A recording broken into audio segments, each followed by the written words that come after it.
바로 모두 자리에 앉아 주시기 바랍니다. 제3회 국무회의입니다. 대통령께서 개선안과 함께 모두 말씀을 하시겠습니다. 네, 제3회 국무회의를 시작하겠습니다.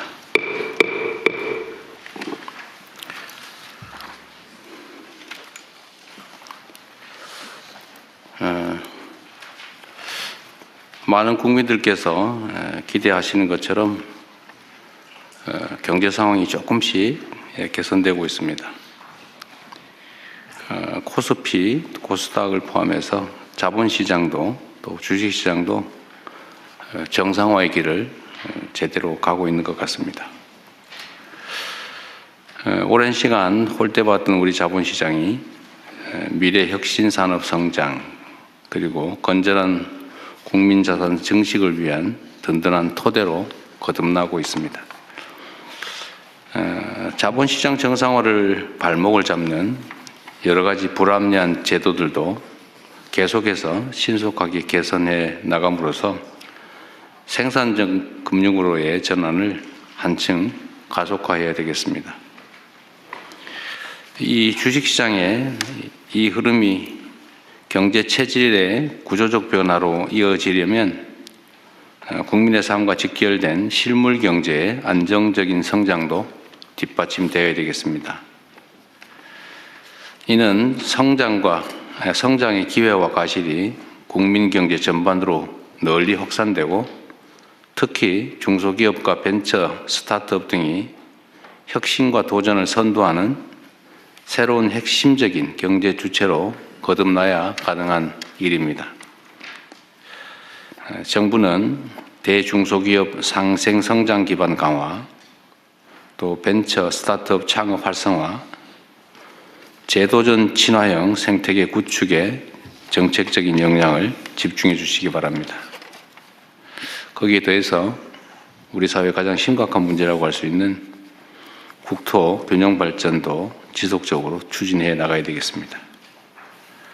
국민 모두의 성장으로 향하는 길은 일부 대기업과 또 특정 지역, 특정 부문만이 아니라 모든 경제 주체가 함께할 때 보다 넓고 단단해질 수 있다는 점을 생각해 주시기 바랍니다.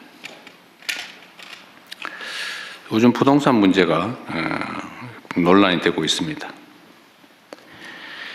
경제 구조의 대전환을 통한 모두의 성장을 제대로 실현하기 위해서는 부동산에 비정상적으로 집중된 우리 사회의 자원 배분 왜곡을 반드시 바로잡아야 합니다. 비생산적인 부동산의 과도한 팽창은 필연적으로 건품을 키우게 됩니다. 그리고 성장 잠재력을 훼손할 뿐만 아니라 자칫 국민경제 전반에 심대한 타격을 더할 수 있습니다.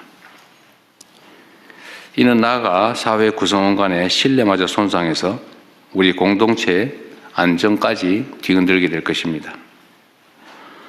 부동산 거품을 제대로 통제하지 못해서 잃어버린 20년 또는 잃어버린 30년을 경험하며 큰 혼란을 겪은 가까운 이웃나라의 뼈아픈 사례를 반드시 반면교사 삼아야 되겠습니다. 이런 어려움을 피하려면 굳은 의지를 바탕으로 실효적인 정책을 지속적으로 안정적으로 추진해 나가야 합니다. 당장 눈앞에 고통과 저항이 두려워서 불공정과 비정상을 절대로 방치해서는 안 됩니다. 시장이 원하는 적극적인 대책도 동시에 추진해 나가야 되겠습니다. 정책 성공의 출발점은 어떤 정책이 어떤 방식으로 시행되고 있는지를 국민들께 제대로 적시에 알리는 것입니다.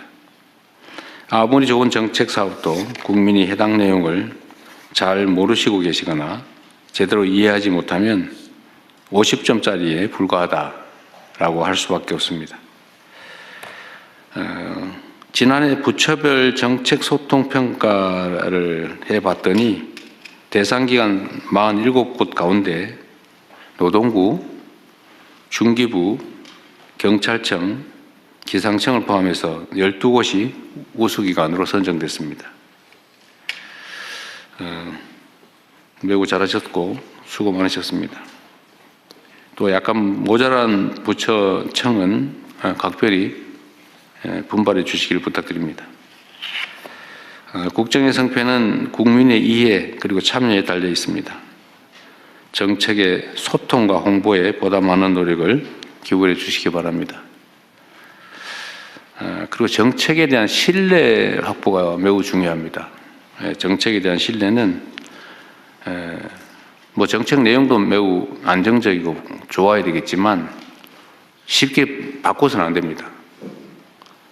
힘들더라도 정책 방향을 정하면 잔파도에 휩쓸리지 말고 또 일희일비하지 말고 굳굳하게 정책의 안정성을 확보해야 합니다. 그리고 특히 부당한 이익을 추구하는 잘못된 기대를 반드시 제어해야 합니다. 그런데 쉽게 휘둘리다 보니까 정부 정책도 뭐 또 바꾸겠지, 우리가 뭐 압력을 넣으면 바뀌겠지, 이런 기대들을 하는 경향이 일부에서 존재합니다. 예를 들면 다주택자 양도세 중과는 작년에 이걸 연장할 때 1년만 한다. 올해 5월 9일이 끝이다. 이건 이미 명백하게 예정된 거 아닙니까? 새로 시행령을 고치지 않는 한 그냥 끝나는 거죠. 근데 당연히 연장하겠지 이렇게 기대하고 있고, 이걸 연장을, 그런 부당한 기대, 잘못된 기대에 대해서 연장 안 된다, 이거는 이미 끝나기로 돼 있다라고 얘기했더니 마치 새롭게 무슨 부동산 양도세를 중과하는 것처럼 정책에 대한 공격도 있습니다. 잘못된 이해일 수도 있지만 부당한 공격일 수도 있는 거죠. 이런 데 휘둘리면 안 되고, 또 그에 따른 문제점들도 철저하게 보완을 해서 한번 정책을 결정을 하면 결정 과정은 치열하게 논쟁하더라도 정해지면 그대로 집행을 해야 예측 가능한 합리적인 사회가 되겠죠. 너무 쉽게 바꾸고, 또 예를 들면 무슨 조세 경감이나 이런 것도 한시적으로 한다고 해놓고는 계속 연장하고 있어요. 그럴 거면 아예 고정 입법을 해버리지, 그거를 1년 하겠다, 뭐 3년 하겠다, 뭐 일몰 하겠다는 거, 일몰 절대 안 하고, 일몰 한다 그러면 뭐 저항하고 또 문제 삼고, 이게 아주 일상이 됐습니다. 그 사회가 어느 한 방향으로 간다고 했으면 그냥 가야지. 정말로 문제가 있으면 바꿔야 되겠지만, 그게 아니면 예정된 대로 해야죠. 힘 세면 바꿔주고 힘 없으면 그냥 하고, 절대로 그렇게 해서는 안 된다는 말씀을 드립니다. 오늘 준비한 안건들이 꽤 많은데 우리 총리께서 도중에 좀 가셔야 된다고 그러셨나요? 네. 적당히 진행하다 가시면 제가 마저 진행하겠습니다. 시작하시죠. 제가 말씀 다 하시면 좀 다 했어요. 예. 제가 진행하도록 하겠습니다. 아, 그래? 네, 네. 제가 하신 말씀이 좀 있으신 것 같은데. 아니, 예, 그 양해 본격적인 말씀만 토의 전에 잠깐만. 네. 그 이해찬 민주평통 수석 부의장님의 장례위원장을 맡게 돼서 중간에 자리를 비울 것 같아서 그래요? 오늘 경제부총리께 부탁을 드렸습니다. 네, 총리님이 뭐 당미 선고하고 하실 말씀 있으시다 그래가지고 됐습니까? 네, 네, 알겠습니다. 그러면 현안 토의를 진행하겠습니다. 먼저 기본사회 추진 체계 및 추진 방향에 대해 행정안전부 장관께서 발제해 주시기 바랍니다. 요걸 가장 마지막에 하면 어떨까 싶은데 이게 제일 긴 내용이죠. 네, 알겠습니다. 네, 그걸 좀 맨 뒤로 빼고 네. 다음 그러면 순으로 다시. 다음은 특사경 도입 확대 논의에 대해 법무부 장관께서 발제해 주시기 바랍니다. 예, 법무부 장관입니다. 특사경제도는 전문 행정 영역에 종사하는 공무원 등에게 법률로 정한 특정 범죄에 대한 수사권을 부하여 전문성 수사에 활용하고 일반 경찰이 접근이 어려운 분야의 효율성을 제고하기 위해 도입한 제도입니다. 현재 중앙에 한 14,000명, 지방에 6,000명 이상 활동하고 있습니다. 특사경제도의 특징은 강제 수사를 비롯 국민의 기본권을 제한하는 수사무의 성격상. 잠깐만, 장관님. 그렇게 빨리 얘기하시면 못 알아들어요. 네. 천천히 요약해서. 예. 뭐 시간이 없고 짧게 하라 그래서. 아니, 짧게 하는 건 요약해서 하는 거지. 빨리 말해버리라는 거 아니에요? 못 알아들어요. 가장 중요한 게 실효적 통제 수단을 필요하다는 겁니다. 그래서 지금 현재까지는 검사가 특사경에 대한 지휘권으로 이걸 행사하고 있습니다. 특사경제도는 수사 비전문가에게 예외적으로 사법경찰관을 부여한 제도이기 때문에 적법 절차의 준수, 인권침해 예방, 수사 역량 확보를 위하여 검사의 사법 통제의 절대적 수사권을 행사하도록 설계되어 있습니다. 현행 형사소송법 245조 2가 245조 12 검사의 지휘 대상임을 명시하고 있습니다. 현재 특사경은 행정조직 특성상 수사 관련 군속기관이 짧고 행정 업무와 수사무를 병행하고 있는 바 수사 절차 일반, 영장, 송치 등 전 단계에서 검사와 협의, 지휘를 거쳐 절차의 적법성과 실효성을 확보하고 있습니다. 그렇기 때문에 특히 민간 분야 특사경의 경우에는 적법 절차의 준수나 수사 노하우 보완 등을 위해 면밀한 사법 통제가 좀 필요한 것입니다. 지금 고용노동부와 검사의 산업안전협의체가 그런 면에서 아주 모범적으로 좀 운영되고 있습니다. 특사경 신규 도입 및 수사권 확대 논의가 지금 진행되고 있는데 비공무원 조직을 중심으로 특사경 신규 도입 또는 권한 확대에 관한 논의가 지금 크게 다시 있습니다. 대표적인 게 잘 아시는 것처럼 금융감독원에서 독자적 인지수사권의 도입과 민생 특사경 도입을 지금 요구하고 있는 상황입니다. 건보공단에서도 의료기관의 불법 개설 범죄에 대한 수사권 부여를 요청하는 목소리가 있습니다. 한국인터넷진흥원에서도 사이버 침해 범죄에 대한 수사권 부여를 요청하고 있습니다. 그러나 수사는 본질적으로 신체의 자유, 사생활의 비밀, 재산권 등 기본권을 직접 제한하는 고도의 공적 작용을 좀 고려할 때 비공무원에게 수사권을 부여할 불가피한 사정이 있는지 권한에 대항하는 통제 방안을 함께 설계하는 것이 아닌지에 대한 수기가 좀 필요한 때입니다. 금감원 같은 경우를 간단히 말씀드리면 금감원 같은 경우는 그 자본시장 특사경 경우 주식시장에 미치는 파급력이 매우 큽니다. 그렇기 때문에 현재는 증권선물위원회나 금융위원 등 국가기관이 입건 여부를 지금 결정하고 있습니다. 광범위한 독자적 수사 개시권의 필요성이라든가 오남용 가능성을 충분히 수기해서 검토해야 될 것으로 보고 있습니다. 금감원의 그 민생 특사경 도입은 범죄의 디지털화, 조직화에 대한 전문적 대응이 필요성이 있다는 그 취지는 공감하지만 금감원이 조사물을 담당하지 않은 분야까지 수사권을 부여할 불가피한 사정이 있는지에 대한 충분한 사정 검토가 필요합니다. 특히 금감원이 요청하는 민생 특사경에 관련된 여러 가지 수사는 경찰이 지금 다양한 형태로 지금 특별한 수사 팀들을 만들어 운영하고 있기 때문에 금감원과 경찰과의 유기적 협력 관계, 정보 교환 관계를 만드는 게 필요하다는 그런 주장도 상당히 큽니다. 건보공단 및 한국인터넷진흥원 특사경 문제는 건보공단이 보유한 데이터 및 조사 경험 또는 키사이기 사이버 침해 사고 대응 역량 등 전문 분야 수사의 실효성을 고려할 때 원칙적으로 입법 정책으로 결정할 사항입니다.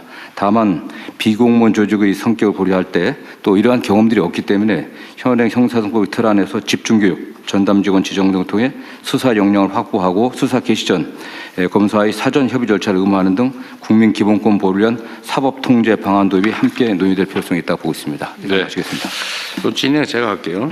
이게 제가 이거 빨리 안건을 좀 준비하자고 한 취지는 하여튼 몇 개의 쟁점들에 대해서 이견들이 있기 때문에 오늘 그걸 좀 조정을 좀 할까 싶습니다.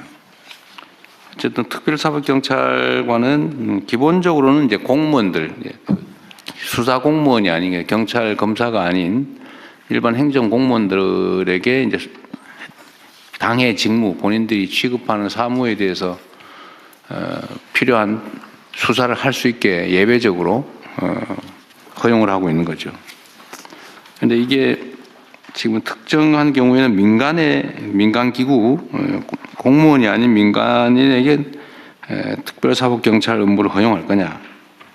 두 번째는 이게 검사의 통제를 계속 유지할 거냐.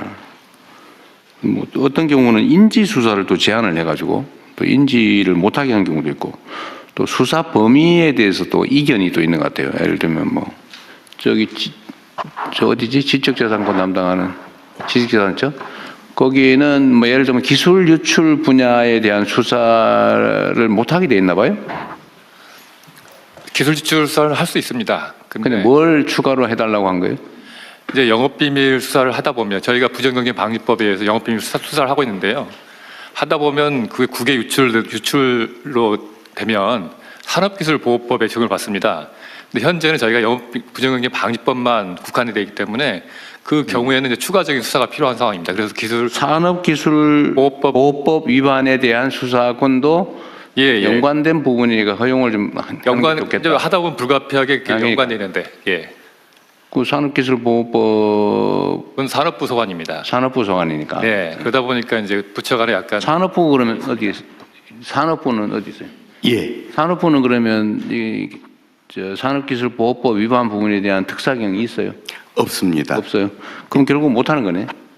네. 그래서 근데 이제 그거는 어쨌든 지식재산권은 특허 뭐 이런 것만 취급을 하니까 일반 영업비밀 보호는 원래는 대상이 아닐 수도 아닙니다. 있겠네.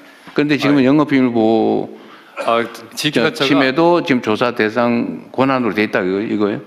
기본적으로 지식재산처가 특허와 영업비밀 전반을 원래 수사하고 있습니다. 영업비밀까지. 예, 포함되고 있습니다. 부정경쟁 방지법 따로 있습니다. 근데 산업기술보호법 위반을 빼는 거는 좀 이상하긴 하네요. 네, 그래서 이제 굳이 본질적으로 그럴 필요 없잖아요, 그죠?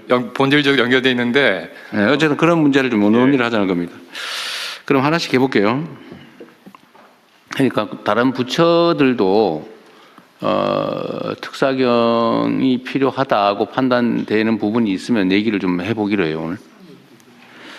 우선은 지금 수사 기소 분리 논란이 있는데 지금 특사경에 대해서 지휘권을 검사에게 이 특사경은 남겨놔야 되는 거 아니냐라고 하는 주장도 있고 이걸 왜 예외로 하냐. 각 특사경에 대한 지휘권은 관련 기관장이나 아니면 관련 부처청에다가 맡기면 되지 않냐. 공무원 조직의 책임자에게. 요 논란이 있는 거예요. 그죠? 그런데 법무부는 어쨌든 이거는 비전문가들이 수사를 하는 거니까 네네.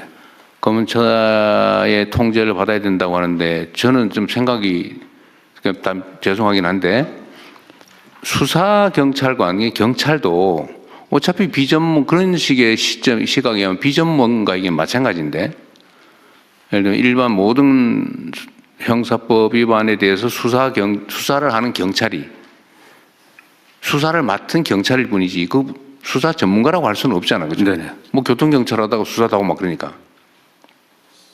그런데 예를 들면 지금 다른 부처의 예를 들면 지식재산처도 그렇고 뭐 여러 군데 있는데 환경 관련된 지방 정부들도 있고 그 사람들도 어차피 권한이 부여되면 그 부분을 어쨌든 숙지를 해가지고 교육을 받든지 숙지를 해서 수사를 하게 되면 경찰과 다를 바가 없잖아요.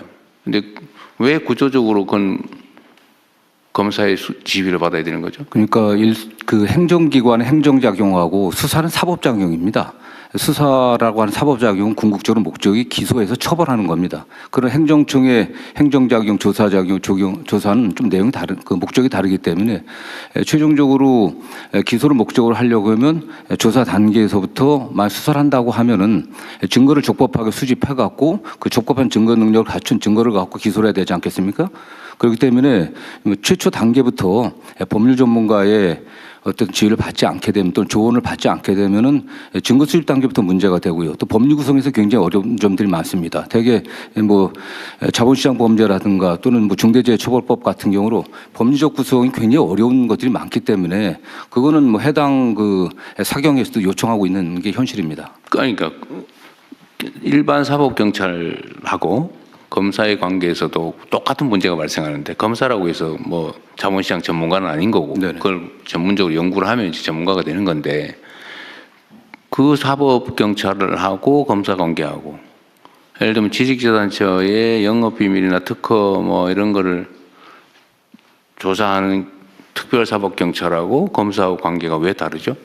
일반 사법경찰관들은 기본적으로 수사를 하고 있는 게 일상적으로 수사를 하고 있는 거 아니겠습니까? 여기도 마찬가지잖아요. 일상적으로 그 해당되는 부분을 그런 대개는 그게 다른 행정적인 업무와 같이 병행되고 있습니다. 그 과정에서 어떤 범죄의 단서를 잡는 것 아니 때문에 저기 그것만 전담하고 전담하는 많지 않습니다. 특별사법경찰이 지정이 되면 그거만 해요. 네, 전담하고 있습니다. 네. 수사만 전담하고 원래 전담해요. 지방정부도 마찬가지. 환경 담당 특별사법경찰 그러면 그거만 해요. 그런데 수사관들이요, 경찰이나 검찰의 수사관들은 계속 수사만 하지만 특별사법경찰관들이 그 직위에서 왔다 갔다 긴급하고 올라가는 게 아니고요, 일정 기간 근무하다가 딴 데로 갑니다. 대개는요. 뭐 그러긴 한데 경찰도 굳이 따지면 교통경찰하다가 경비경찰하다가 정보경찰하다가 왔다 갔다 해요. 물론 잘 안 하죠. 전문성을 보장해 주려고. 근데 그건 논리적인 얘기는 아닌데 현실이 그렇다는 것 근데 뿐이죠. 근속 연한이 짧다는 것은 굉장히 그 수사 능력에 제한을 그 정도 주는 그런 차이가 있다. 네. 어쨌든 이거는 지금 검경 수사권 분리와 관계에 대해서 꽤 복잡한 논쟁거리여서 예. 그냥 이 정도 하고 요 수사 특사경에 대한 지휘 권한을 검찰에 줄 건지 검찰은 통제는 하니까 뭐 영장 청구하면 영장에 대해서 만약에 인지 수사에 대해서 통제가 필요하면 뭐 보고 정도는 할 수 있겠죠. 근데 예를 들면 금감원 같은 경우는 인지 수사를 못하게 해놨다면서요.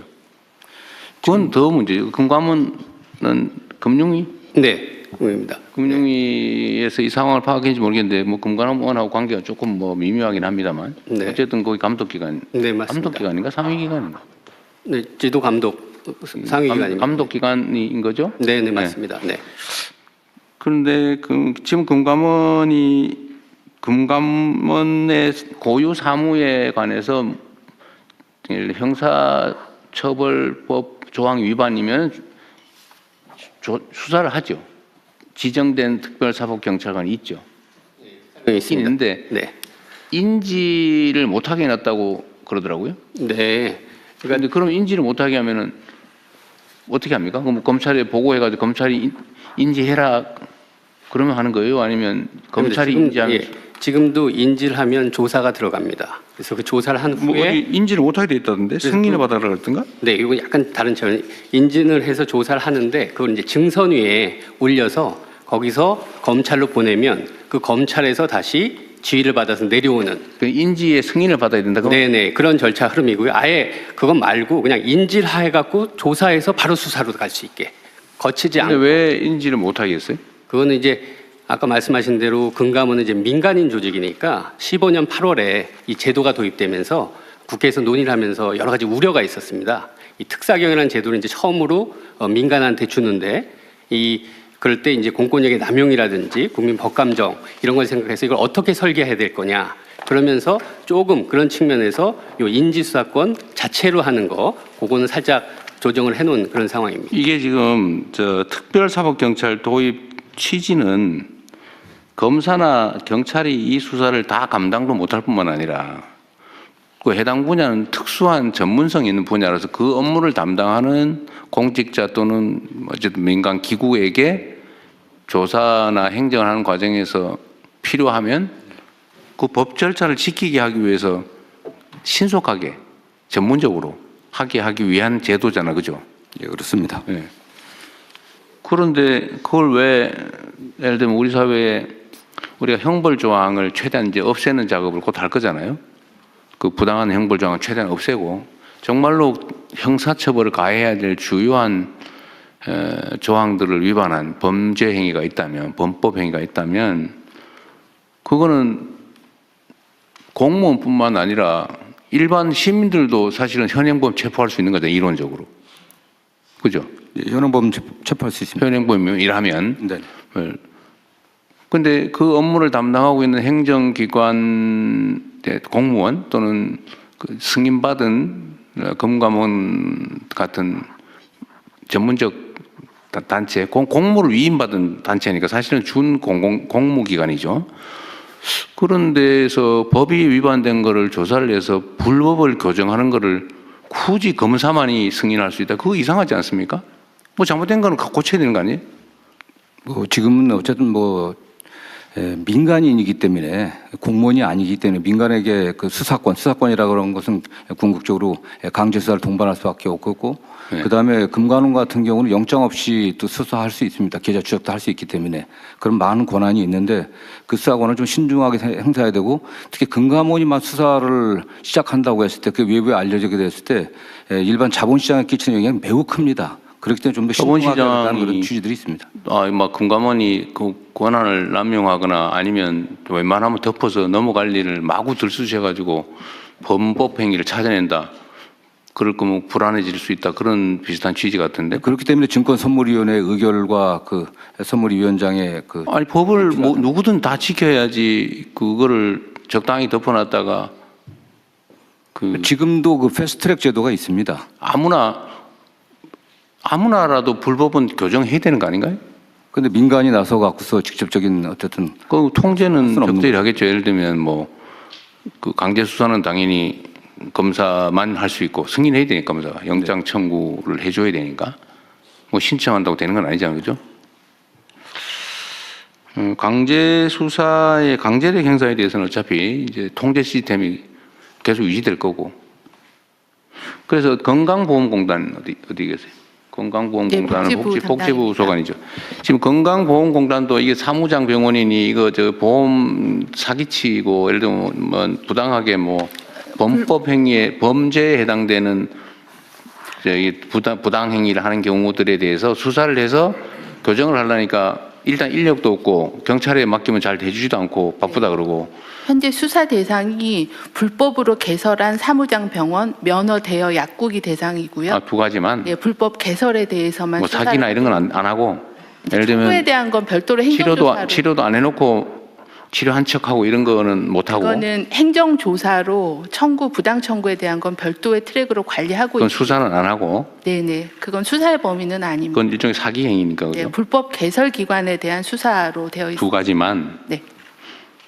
뭐 예를 들면 이런 거에 대해서 지금 수사권을 특별사법경찰권 인정할 거냐 말 거냐 제가 저번에 업무 보고 받을 때 이건 해주자고 했는데 이것도 지금 일종의 민간기구니까 특별사법경찰권을 주면 안 된다.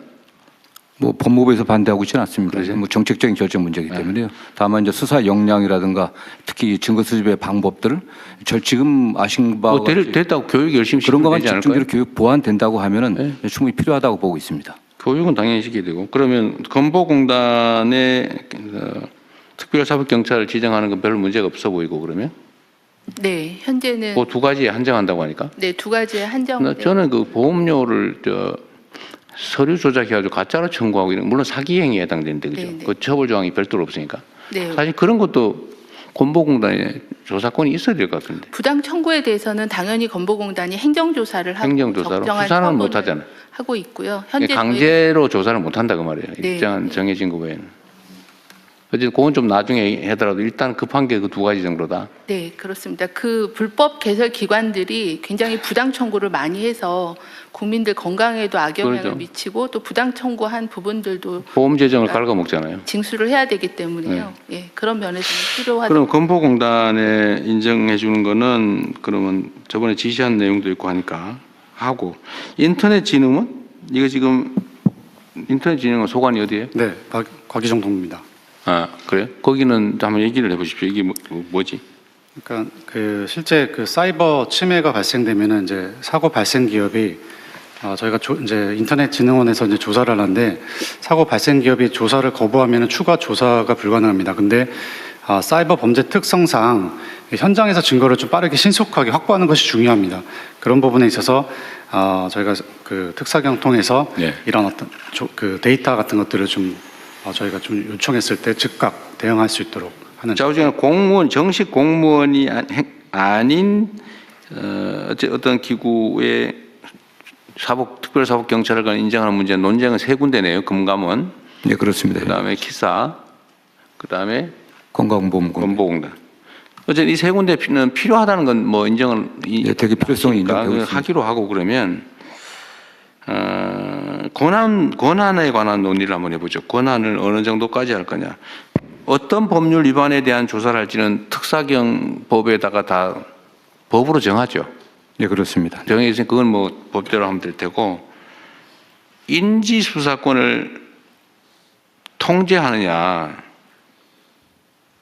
일단 금융위는 법으로는 원래는 특사경법상으로 특사경으로 지명이 되면 특사경 스스로 인지 권한이 원래는 있죠. 원칙적으로. 네, 그렇습니다. 있는데 금융위 특사경 인지사건 아니 금감원이죠. 금융위도 특사경이 있어요? 네, 있습니다. 금감원도 있고? 네, 금감원도 있고. 금융위는 뭐 공무원 조직이니까. 네, 네. 그것도 인지에 대해서 검찰 승인을 받게 돼 있어요? 네, 인지에 대해서 있는데 인지 수사권이 있는데요. 이것도 말씀하신 이제 공적 통제를 그럼에도 불구하고 행정 공무원이지만 그래서 수사심의위원회라는 걸 거쳐서 아니 그 내부 절차고. 네네. 외부 그러니까 검사의 승인을 받느냐 안 받느냐 내부적으로 통제는 당연히 해야 되겠죠. 예를 들면 막 함부로 막 하면 안 되니까. 아까 말씀드린 증선이 긴급 조치라든지 고발 통보 사건 이건 검사에서 지휘를 해서 내려옵니다. 그래서 그건 받아야 되고요. 그건 검사가 시키는 거고. 네네. 그러니까 증선위에서 이거 수사해보자라고 하면 검사한테 시켜서 검사가 사실상 지시하는 것 같고요. 그거는 네. 그거 말고 네. 금감원 또는 금융위의 특별사법경찰관 지정된 사람들이 뭐 내부의 절차를 거쳐서 당연히 그건 내부 절차는 검찰의 승인 없이 인지해서 수사 개시를 할 수 있냐 말이에요. 그것도 지금 안 되는 거죠. 그건 아까 말씀드린 금융위 특사경 인지 사건은 되고 수사심의위원회 내부 절차를 거치면 가능합니다. 검사 승인 없이? 네네. 그래서 이번에 금감원도 결국 금감원은 또 달라요? 네, 금감원도 이런 방식으로 외적 통제 장치를 수사심의위원회를 둬서 그렇게 해서 수사심의위원회 내부 기구 아닙니까? 그래도 내부 기구여도 그게 이제 제가 말하는 거는 내부 기구야 내부 통제는 그 기관 내에서 알아서 할 일이고 네네. 외부 통제를 얘기하는 거예요. 검사 승인을 안 받으면 인지가 안 되는 경우가 있냐 그 말이에요. 지금 이거는 금감원은 그렇다고 하던데 검사의 승인이 없으면 인지를 못 한다고 그게 아닌가 보죠? 금감원은 인지수사권이 부여가 안 돼 있습니다. 그러면은 건보공단이나 인터넷진흥원도 검사 승인을 받아야 인지할 수 있게 해야 된다고 생각하십니까? 그렇지 않습니다. 그렇지 않죠? 예, 그렇지 않습니다. 그럼 일률적으로 똑같이 하죠, 뭐.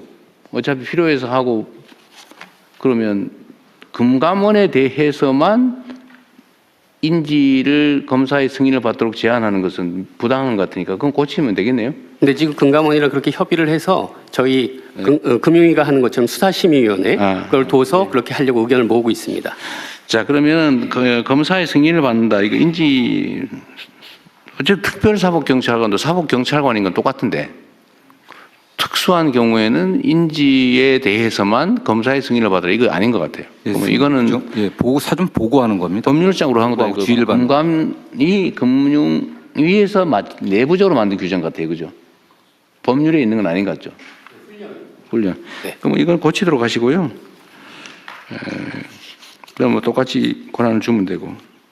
자, 수사 대상에 관해서는 그러니까 특사경들이 이제 각 부처청이 있을 텐데 수사의 대상이 되는 범죄 행위에 대해서 지금 문제되는 데는 지식재산처밖에 없어요? 아니면 다른 데도 있어요?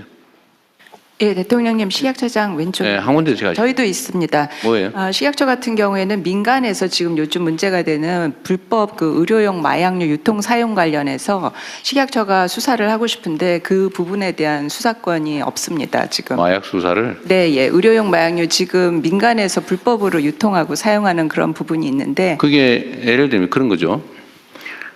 어떤 행위가 일반 형법 위반이면 그건 사법경찰관과 검사가 하는 게 맞고 해당되는 특별한 조항 위반인 경우에는 이제 할지 말지는 법에 정하는데 지금 말씀하시는 게 어디에 해당되는지는 잘 모르겠는데 그 일반 마약 사건에 준하는 거 아닌가요? 의료용 마약류 같은 경우 지금 프로포폴 같은 게 민간에서 이제 돌아다녀서 불법 어떤 걸 수사하고 싶으신데 정확하게?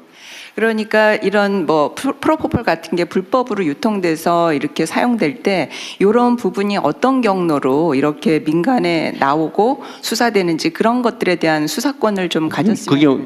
그런 건 뭔 위반이에요? 그런 게 이제 마약류 관리법에서. 그러니까 마약류 관리법 위반이면 그거는 거기서 할 일은 아닌 것 같은데. 그래도 특사경에서 특별행정법규 위반에 대해서 수사를 하자는 거잖아요, 원래. 네네. 네. 그런데 특별행정법규 위반은 아닌 것 같은데. 마약류 단속법 위반인가 관리법 위반인가 같은데. 예, 그래도 이제 저희가 수사 권한이 있으면. 네, 그렇게 하면 끝이 없이 늘어나서 이건 경계가 불명해질 것 같고 그건 따로 한번 논의를 구체적으로 한번 해보시죠. 네, 알겠습니다. 또 노동부는 네, 노동부입니다. 중수처법 중대범죄 중에 그 대형 참사가 있습니다. 대형 참사 안에 사회재난안전법상 사회재난이 포함될 가능성이 있는데요.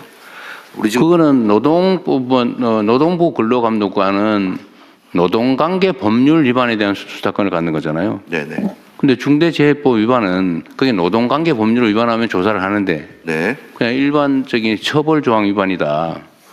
그 부분은 행안부의 재난안전관리본부가 있는데요. 거기에 재난 및 안전 기본법에 따라서 특사경이 있습니다. 그거는 따로 한번 얘기하죠. 여기서는 그 준비도 안 돼 있는 것 같고 네. 그 업무 범위, 수사 권한 대상 범위는 네. 나중에 법무부하고 저 관련 부처에서 그냥 필요한 거 다 모아가지고 제안 받아서 검토를 한번 해보죠. 네. 근데 지금 제일 중요한 게요. 사실은 그 금감원에서 지금 민생범죄에 대한 특사경을 도입한다는 건데 그 범위가 너무 광범위합니다. 아니, 이거 무슨 법이면 무슨 법이면 특정해야죠, 당연히. 예, 그게 지금 뭐 나온 게 자본시장법만 지금 대상이었는데 네. 애부업법, 채권추진법, 통신사기 피해 환급법, 보험사기 방지법, 뭐 특정금융정보법, 디지털자산 뭐 여러 가지를 다 하긴다고 하기 때문에 이게 다 경찰에 지금 수사하고 너무 중복이 되고 있기 때문에 오히려 경찰에서 보이스피싱 뭐 합동수사본부라든가 뭐 불법사금융 대책 다 있는데 오히려 이렇게 양 수사기관을 둘이 이렇게 병립시켜서 가는 게 예산 낭비 측면도 있고 사실 여러 가지 부작용이 나올 가능성이 높습니다. 모든 특사경 사무는 경찰 사무와 중복되죠. 네네. 중복이 근거가 될 수는 없을 것 같고 네. 거기에다가 독자적으로 수사권을 추가로 인정해 줄 거냐, 대상 범죄를 어디까지 할 거냐는 좀 더 자세히 검토를 해봐야 되겠네요. 권한을 이렇게 넓힌 상태에서 검사의 지휘 없이 지금 검사의 지휘를 받아 수사를 개시하는데 만약 이렇게 넓혀갖고서 검사 지휘 없이 다 일방적으로 인지해갖고 한다고 하는 것 권한이 너무 커질까봐. 예, 그러니까 위험성이 굉장히 큽니다. 예, 금융위 말씀드리겠습니다. 민생침해 범죄 중에서도 말씀하신 대로 본업과의 관련성, 전문성, 수사를 보완할 필요성이 있는지, 국민 그거는 이렇게 편익진지. 하십시오. 지금 여기서 논쟁할 수는 없을 것 같고 어차피 특사경법에 정하면 무슨 법 위반 특정하잖아요, 다. 그거를 정할 맞습니다. 때 예, 맞습니다. 논의를 하고 논의해서 잘 안 되면 국무회의에다 가져오십시오. 네, 그래서 저희들은 그 중에서 불법 사금융이 그런 측면에서는 가장 연관성이 있지 않을까 그렇게 생각하고 있습니다. 그러니까 저도 예를 들면 불법 사채, 대부업법 위반 이거는 당연히 이거 경찰이 할 리도 없고 검사가 할 리도 없고. 아니, 경찰에 수사 의뢰를 하는데 실제로 일이 많아서 못해요. 예. 그리고 저희들이 신고를 받기 때문에 그런 건 직접적인 관련성이 좀 있는 그건 걸로. 이미 하고 있는 것 같은데. 제가 경기도 있을 때 우리 그 불법 대부업자들 특사경단 만들어가 잡으러 다니는데. 예, 근데 대부업법 특사경은 지자체한테만 아, 범위랑 그 누군지가 하는데 그렇게 설정되어 있습니다. 그거를 금감원도 하고 지방 정부도 하고. 특별히 나쁠 것 같지 않은데 나쁜 짓 한 사람 잡는 건데. 근데 금융감독원의 원래 설립 목적이 금융시장의 공정성과 안정성, 신뢰성 확보인데 그 목적 범위를 너무 벗어나 갖고 할 가능성이 많이 있긴. 네, 그거는 목록을 좀 따져보고요. 네네. 그거는 논쟁을 해서 나중에 저한테 보고를 해주시는지 아니면 협의해서 처리해보고 안 되면 네, 법무부에 가지고 협의하도록 오십시오. 하겠습니다. 네. 대통령님, 개보위 잠깐 말씀드려도 네, 될까요? 네. 저희 개보위는 특사경 도입을 안 하겠다는 취지로 말씀을 드립니다. 이유는 이제 개보위 같은 경우는 특사경 필요 없다. 네. 왜냐하면 이제 안 해도 됩니다. 네, 됐습니다. 기사와 네. 관련해서 이제 아까 얘기가 나왔었기 때문에 거기서 하면 될 테니까요. 안 한다는 얘기는 안 하셔도 될 것 같아요. 시간이 너무. 그 이유를 좀 말씀드리고 싶습니다. 이유 얘기 안 해도 됩니다.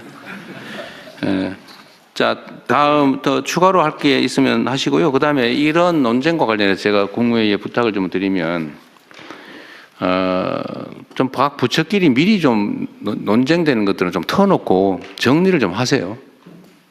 이게 지금 사실 각 부처들이 서로 의견 다르면서 좀 속으로는 불만이 있는데도 말 안 하고 넘어가고 그러지 마세요. 우리 국무회의 길게 하는 이유가 그런 거거든요.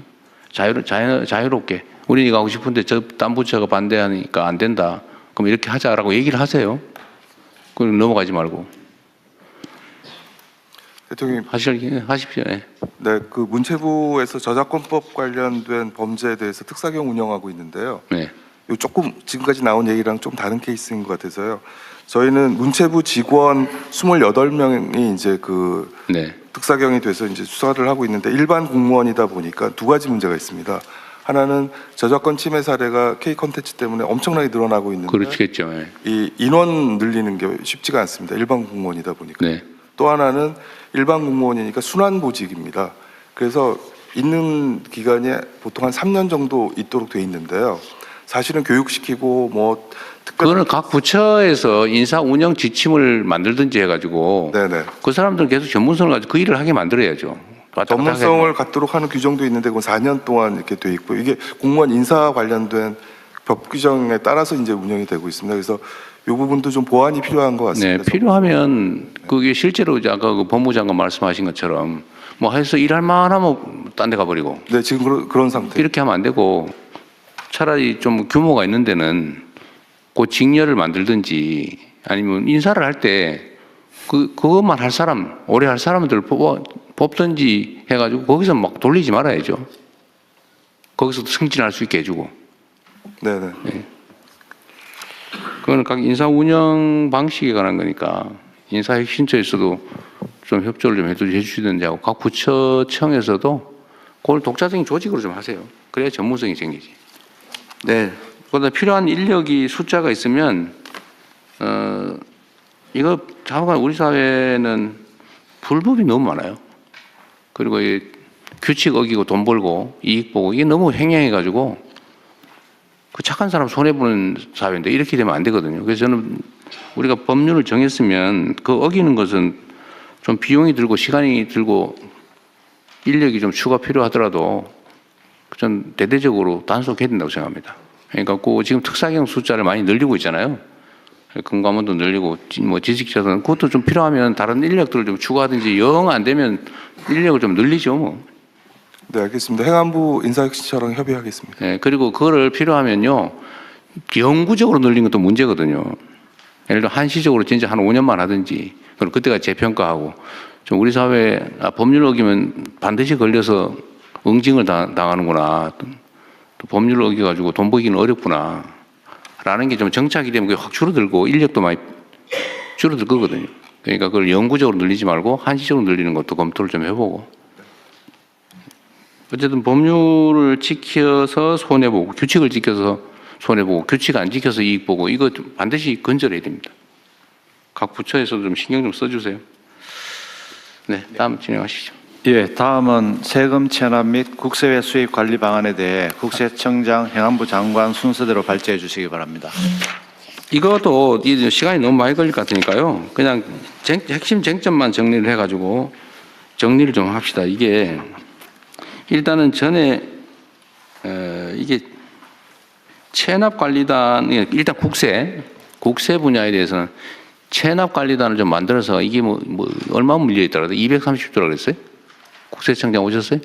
예, 여기 있습니다. 얼마라 그랬어요, 이게? 체납자는 130만 명이고 누계 체납액은 110조 원입니다. 110조 원. 네.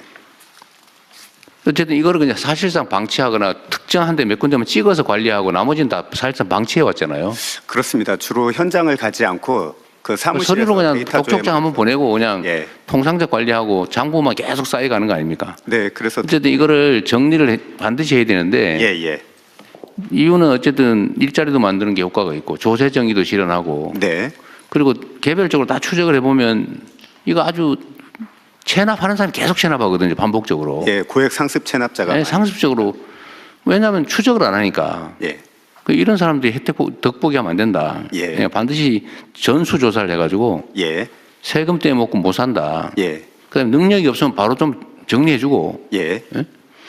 근데 이거를 하려면 인력이 필요한데. 네. 그거 하면 세금이 많이 들어온단 말이에요. 예. 약간 손해봐도 괜찮다. 네. 대체적으로 이익을 보니까 예. 인원수를 대대적으로 늘리자고 한 거예요. 예. 그래서 뭐 추경 등 추가 예산 지원이 되면은 네, 좀 늘리시고 10,000명 수준으로 좀 늘리려고 합니다. 이번에 모집을 했는데 500명 모집에 8,300명 이상 17대 1의 하시고요. 아니 이게 예산처 그때 기재부죠. 기재부에서는 어쨌든 예산을 아껴야 되니까 인력 규모도 줄이고 또 최저임금 주는 걸로 뭐 이런 식으로 했던 모양인데 네. 그 저기 아직 예산처는 누가 왔어요? 차관 와 있습니다. 그렇습니다. 네네. 예산처는 자주한 정부가 이렇게 악착같이 임금 적게 주고 착취하고 그럴 필요 없어요. 그러면 안 되죠. 우리가 언제나 얘기하자면 우리가 모범적 사용자가 돼야 된다. 악덕 사업자가 되면 안 되죠. 정부가 지금 최저임금만 주고 막 11개월 고용해서 퇴직금 떼먹고 정규직 안 되게 하려고 1년 11개월 고용하고 그러면 되겠어요? 하여튼 우리는 모범적 사용자가 된다고 생각하시고, 두 번째로는 적정 임금을 지급하도록 하시고요. 노동에 대한 대가를 적정하게 줘야지. 정부가 막 최저임금 주고 그러면 되겠습니까? 여기는 최대한 협조를 해주도록 하시고요. 예, 말씀드린 두 가지 사항에 대해서 인력하고 적정임금 문제인데요. 인력은 법령이 허용하는 범위 내에서 최대한 실질적으로 효과가 있는 사업이니까요. 이를 확충하도록 하고, 그리고 적정임금하고 관련해서는 지금 사실 관계부처가 지금 TF를 만들어서 사회석실하고 얘기가 진행 중입니다. 17년 예산할 때는 근본적인 개편 방안을 만들어서 반영하도록 하겠습니다. 네네, 그렇게 하시고, 이거 손해볼 일이 아니기 때문에. 두 번째로는 일단 국가 분야에 대해서 그리고 나머지 이제 실질적으로 체납 징수를 어떻게 할 건지는 지금 브레인스토밍을 하든지 각 지방자치단체나 외국 사례나 전부 뒤져가지고 사실 뭐 모여서 아이디어를 모으면 좋은 방법이 생기더라고요. 전에 보니까 가상자산도 압수하고 수표도 은행에서 수표를 잔뜩 찾아가고 집에 보관하고 있는 거 찾아내기도 하더라고요. 할 수 있는 최대한 방법을 찾아내고, 저번에 보니까 해외 출국 금지 조치할 수 있게 되는데 일정한 경우. 그거 했더니 수십억 냈다면서요. 규제 수단입니다. 근데 그거 왜 안 하냐고 이때까지. 철저하게 앞으로 철저하게 하고 있습니다. 하도록 하고요. 그 다음에 지금 세외 수입은 더 관리가 안 되고 있는데 체납된 국세외 수입. 어쨌든 이건 법률 입법이 좀 필요하다는 거잖아요. 그렇습니다. 국세청은 국세만 징수할 수 있기 때문에 입법을 최대한 빨리 서두르고 그다음에 체납 관리를 징수는 국세청에 법률상 권한이 있어야 되는데 조사를 하고 권고를 하고 기회를 주는 거는 강제 처분이 아니라서 지금 굳이 법률 없는 상태에서 할 수 있잖아요. 필요하면 각 부처 명의로 인력을 뽑아가지고 합동 관리를 해요. 각 세외 수입에 대해서 관할 부처청이 있을 거 아닙니까? 그럼 거기서 뽑아가지고 관리는 한꺼번에 하고 있다가 법률이 개정되면 아예 넘겨받으시라고요. 지금 각 부처청이 지금 못하고 있으니까. 명의는 그쪽으로 하고 실제 지휘는 국세청이 할 수도 있잖아요. 대통령님, 근거 규정만 마련해 주면은요, 저희가 가지고 있는 인별 재산 소득 자료, 지금 각 부처는 그걸 활용을 못 하고 있는데 저희는 할 수가 있습니다. 근거 조항이 꼭 입법이라 해야 됩니까? 아니면 뭐 시행령이나 또 이런 거 됩니까? 체납에 대해서 위탁 징수를 저희가 하려면은 국가채권관리법 개정이 필요하고요. 그다음에 아까 말했듯이 압류라든지 추심을 할 수 있는 강제, 지금 국세에 이용되고 있는 강제 징수 절차를 활용을 하려면 통합징수법이 필요합니다. 사실 이것만 있으면은 저희가 노하우가 있기 때문에 기존 부처에 경력자가 필요 없고 신규 직원만으로도 그건 충분히 이해하겠어요. 문제는 지금 국회의 입법 속도가 너무 느려가지고 지금 우리가 8개월 다 돼가는데 소위 정부의 기본적인 정책 방침에 대한 입법조차도 20%밖에 안 되다는 거 아닙니까? 지금 국회가 너무 느려서 지금 일을 할 수가 없는 상태잖아요. 그러다 그거 계속 기다릴 수는 없으니까 그건 최대한 빨리 추진하고 그 전이라도 각 부처 명의로 뽑아서 각 부처에서 파견을 하든지 합동 관리를 해주면 되지 않냐 그 말이에요. 좀 귀찮겠지만. 그거보다는 국가채권관리법을 개정을 해서 참 말을 무슨 빠를 것 같습니다. 그거 될 때까지 그 사이에 지금 얘기하잖아요. 논의를 입법은 최대한 빨리 하고 국회가 지금 너무 느려서 저 어느 세월이 될지 모른단 말이에요. 그때까지 기다리실 거냐 그 말이지 내 말은. 2월 중에 추진을 지금 저희가 하려고 하는데 하여튼 만약에 그게 느려지면은 대통령님 말씀대로 각 부처 TF 만들어서 하는 방안도 같이 논의를 하겠습니다. 그냥 지금부터 시작하시라고요. 2월 달에 된다는 보장이 없잖아요. 지금 국회에 계류된 법률이 수백 개가 있는데 지금 저런 속도로 해가지고 어느 세월이 될지 모릅니다. 응? 상황이 그러니까 비상조치를 좀 하자 그 말이죠. 그때까지 미루지 말고. 제가 맨날 얘기하지만 이게 행정은 속도가 중요한데 기다리면 안 돼요. 지금부터 각 부처청에서 그 세외 수입 많죠? 다 있을 거예요 아마. 그거는 필요하면 업무 위임을 강제 처분만 아니면 업무 위임을 할 수도 있을 건데 그것도 검토해 보시고요. 그 법무부에 좀 도와주시든지 법제처나 네, 해서 국가기관끼리는 아마 업무 위탁, 위임 이런 게 가능할 수가 있어요. 안 되면 각 부처 이름으로 뽑아서 그 이름으로 관리하면 되는데 그 총 지휘를 국세청이 하라 그 말이죠. 그 전까지는 입법하기 전까지는. 예. 예. 입법은 입법대로 하고 그거 되면 국세청으로 다 넘겨받고. 예. 네. 어쨌든 네. 행안부는 뭐 특별히 하실 얘기 있나요? 아, 네. 참, 맞아. 지방 정부들. 예, 지방 안 하고 정부가 있는 그 성남하고 경기도에서 대통령님이 하신 게 자연스럽게 퍼져나가 가지고요. 네. 전국에 한 230 아닙니다. 그 200여 곳, 237곳 정도가 운영을 하고 있습니다. 그래서 이걸 전국화하는 방안을 마련했습니다. 네네. 그래서 그 올해는 2,000명, 그리고 내년부터는 매년 6,000명 해서 4년간 2만 명의 기간제 근로자를 채용을 해서 지방세와 세외 수입 통합 체납 관리단을 전 지자체에 운영하도록 그렇게 해나가겠습니다. 근데 그 4년씩이나 미루면 그 4년 동안 확장되는 그 시간 동안 방치돼 있는 거잖아요. 4년 동안 미루겠다는 게 아니라 계속 해나간다. 예, 네. 어쨌든 초기 인력도 초기에 좀 많이 늘려가지고. 초기에요. 네네. 이게 인건비 통제 때문에 그런지 제가 그 얘기를 자주 합니다만 예를 들면 100억을 들여가지고 200명을 뽑아서 300명 뽑아서 100억을 들여서 이거 활동을 시키면요 한 200~300억 들어와요. 네네. 근데 물론 이게 이제 인력이 늘릴수록 체감되겠죠. 예. 근데 예를 들면 속된 말로 똑같아졌다. 인건비와 추가 징수되는 게 똑같아져도 손해가 아니잖아요. 네. 인건비 대비 들어오는 금액이 더 적어졌다. 더 많이 늘려가지고 한 20~30% 손해봐도 손해가 아니에요.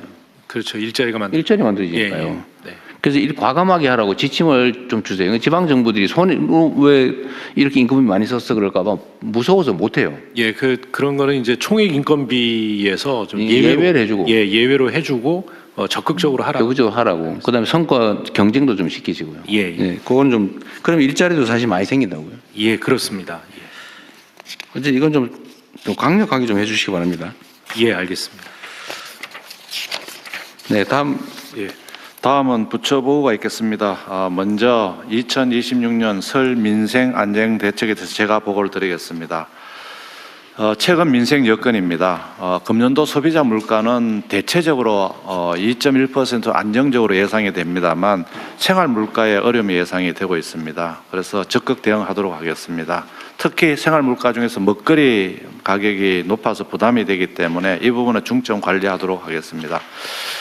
첫 번째 소비에 있어서는 소비 회복이 대통령께서 말씀하신 것처럼 이제 회복은 됩니다만 소상공인, 중소기업, 취약계층까지는 확산하는 데는 다소 어려움이 있기 때문에 이 부분을 중점을 두도록 하겠습니다. 두 번째 설 민생 안정 대책입니다. 첫 번째는 제삿날 성수품 물가 안정을 통해서 장바구니 걱정 없는 넉넉한 명절이 되도록 하겠습니다. 설 성수품에 대해서는 16대 성수품을 중심으로 물량 최대한 넉넉하게 공급하고 가격도 잘 관리를 하도록 하겠습니다. 특히 계란은 수입 신선란을 224만 개 설 전에 수입을 통해서 시장에 공급하도록 하겠습니다. 그 과정에서 우리 계란을 공급하는 협회에서 문제가 없도록 잘 협의도 추진하도록 하겠습니다. 그리고 할인 지원도 최대한 확대해서 고등어 등 성수품에 대해서는 최대 50%까지 할인되도록 하겠습니다. 다음 쪽입니다. 그리고 최근에 가격이 좀 오른 고등어, 바나나, 파인애플, 망고 등에서 대해서는 할당 관세를 신규로 적용해서 가격을 안정적으로 관리하겠습니다. 온누리 상품권 환급 행사도 역대 최대 시장으로 확대하겠습니다. 거기 보면 농축수산물은 160개 시장에서 200개로, 수산물도 120개에서 200개 시장으로 확대 적용하겠습니다. 바가지 요금 건절을 위해서 민간 합동 현장 점검을 실시하고 분야별 바가지 요금을 대통령께서 지시하신 바와 같이 종합해서 건절 대책은 마련해서 관광 대책 발표 시 함께 발표하도록 하겠습니다. 그리고 설탕, 밀가루, 계란, 전 분당 등 담합이 있는 부분에 대해서는 공정위를 중심으로 담합 조사도 조속히 완료해서 물가 안정을 하도록 하겠습니다. 두 번째는 민생 부담이 경감되도록 하는 따뜻한 명절을 하기 위해서 자금 지원을 대폭 확대하겠습니다. 특히 소상공인, 중소기업에 대해서는 명절 자금 공급을 39조 3천억 신규 공급하도록 하고 대출 보증 같은 경우도 58조 원 규모로 늘리고 만기도 연장하도록 하겠습니다. 그리고 전통시장 상인들께서 그 성수품 구매할 수 있도록 50억 원을 지원하도록 하겠습니다. 설 전에 그 서민 취약계층 청년들에 대한 서민금융도 1조 1천억 공급하도록 하겠습니다. 그리고 어려움을 겪고 있는 생계급여라든지 복지 서비스에 대해서는 설 전에 보통은 20일 지급됩니다만 설 전 13일로 당겨서 1조 6천억 원을 조기 지급하도록 하겠습니다. 일자리도 1월 달에 83만 개를 신속 채용해서 어려움을 덜어주도록 하겠습니다. 체불임금, 대지급금도 신속하게 지급되도록 조치를 하도록 하겠습니다. 생활비 경감을 위해서 취약계층의 문화누리 카드를 설 전에 발급하고 그다음에 설 전에 그 영상 통화를 좀 할 수 있도록 할인 지원하는 부분, 그리고 에너지 바우처 같은 경우도 찾아가서 방문해서 에너지 바우처를 14만 7천 원 카드로 지원해서 어려움이 없도록 하겠습니다. 다음 쪽입니다. 또 내수도 지역 상권에 굉장히 그 온기를 불러일으키기 때문에 활성화를 위한 지원을 하도록 하겠습니다. 근로자 휴가 지원을 40만 원을 1월, 2월 중에 5만 명에게 지원하고 설 기간에는 최대 5만 원까지 추가 지원해서 관광 또 소비 활성화가 되도록 하도록 하겠습니다. 그리고 철도, 도로 같은 경우도 작년과 마찬가지로 통행료 면제는 추진하도록 하겠습니다. 방한 관광객을 늘리기 위해서 중국의 춘절을 활용해서 관광 상품을 집중 판촉하고 그리고 또 입국 편의 등도 통해서 중국인들이 이 한국 방문을 차질 없도록 지원하도록 하겠습니다. 소비품 지원을 위해서 코리아 그랜드 세일을 12월 17일부터 2월 20일까지 하고 할인 행사도 연계해서 소비가 이루어지도록 하겠습니다. 지역사랑 상품권도 1, 2월 중에는 4조 원 규모로 집중 발행하고 할인율도 인상하고 구매 한도도 확대해서 이 부분 지역 소비가 살아나도록 지원하도록 하겠습니다. 그리고 설 연휴 기간 동안에 24시간 빈틈없는 안전한 명절이 되도록 하겠습니다. 응급의료 조치, 그다음에 교통안전 등을 24시간 상황관리 체계를 강화하고 그리고 화재 등 특별 점검을 해서 안전 관리를 하도록 하겠습니다. 지금 부처별로 설 민생 안전 대책을 했는데 요약본을 보고드렸습니다만 굉장히 두꺼운 과제입니다. 그래서 부처별로도 개별 홍보를 하도록 하고 특히 디지털 매체를 활용한 SNS, 유튜브, 영상 쇼츠 등을 활용해서 하도록 하겠습니다. 또한 그 국민들께서 이번 대책을 찾아보실 수 있도록 AI를 통한 검색이 가능하도록 해서 어디선지 누구나 접촉을 해서 이 자료에 접촉할 수 있도록 하겠습니다. 이상 보고를 마치겠습니다. 네, 수고하셨습니다. 준비된 대로 잘해 주시고요. 그 할당관세 있잖아요. 네네. 이 할당관세라고 하는 게 특정 물가 대책을 위해서 관세 없이 수입할 권한을 특정 수입업자한테 주는 거죠. 네네. 그런데 이걸 줬더니 악용을 해가지고 자기 가족한테다가 다 팔아먹었다는 얘기도 있고. 네. 이거 다 어디 뉴스에 나온 얘기예요. 네. 아니면은 싸게 사와가지고는 그냥 원래 가격대로 팔고 그런 경우가 있다고 그러던데. 네. 혹시 국세청은 이런 거 혹시 좀 알아보셨어요? 네.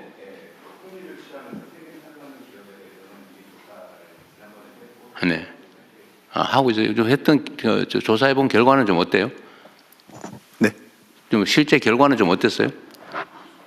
저희가 이미 혐의가 있는 데를 통해 분석을 해서 조사를 하기 때문에 하면은 추징 실적은 나옵니다만 이제 그 각 업체의 매출 규모에 따라서 실적은 달라집니다. 그러니까 실태가 어떻던가요? 제가 들은 바로는 하여튼 100원짜리인데 원래는 관세 20원 붙여가지고 120원에 수입해서 150원에 받는데 물가를 낮추겠다고 100원에 수입하게 해줬더니 똑같이 150원 받더라.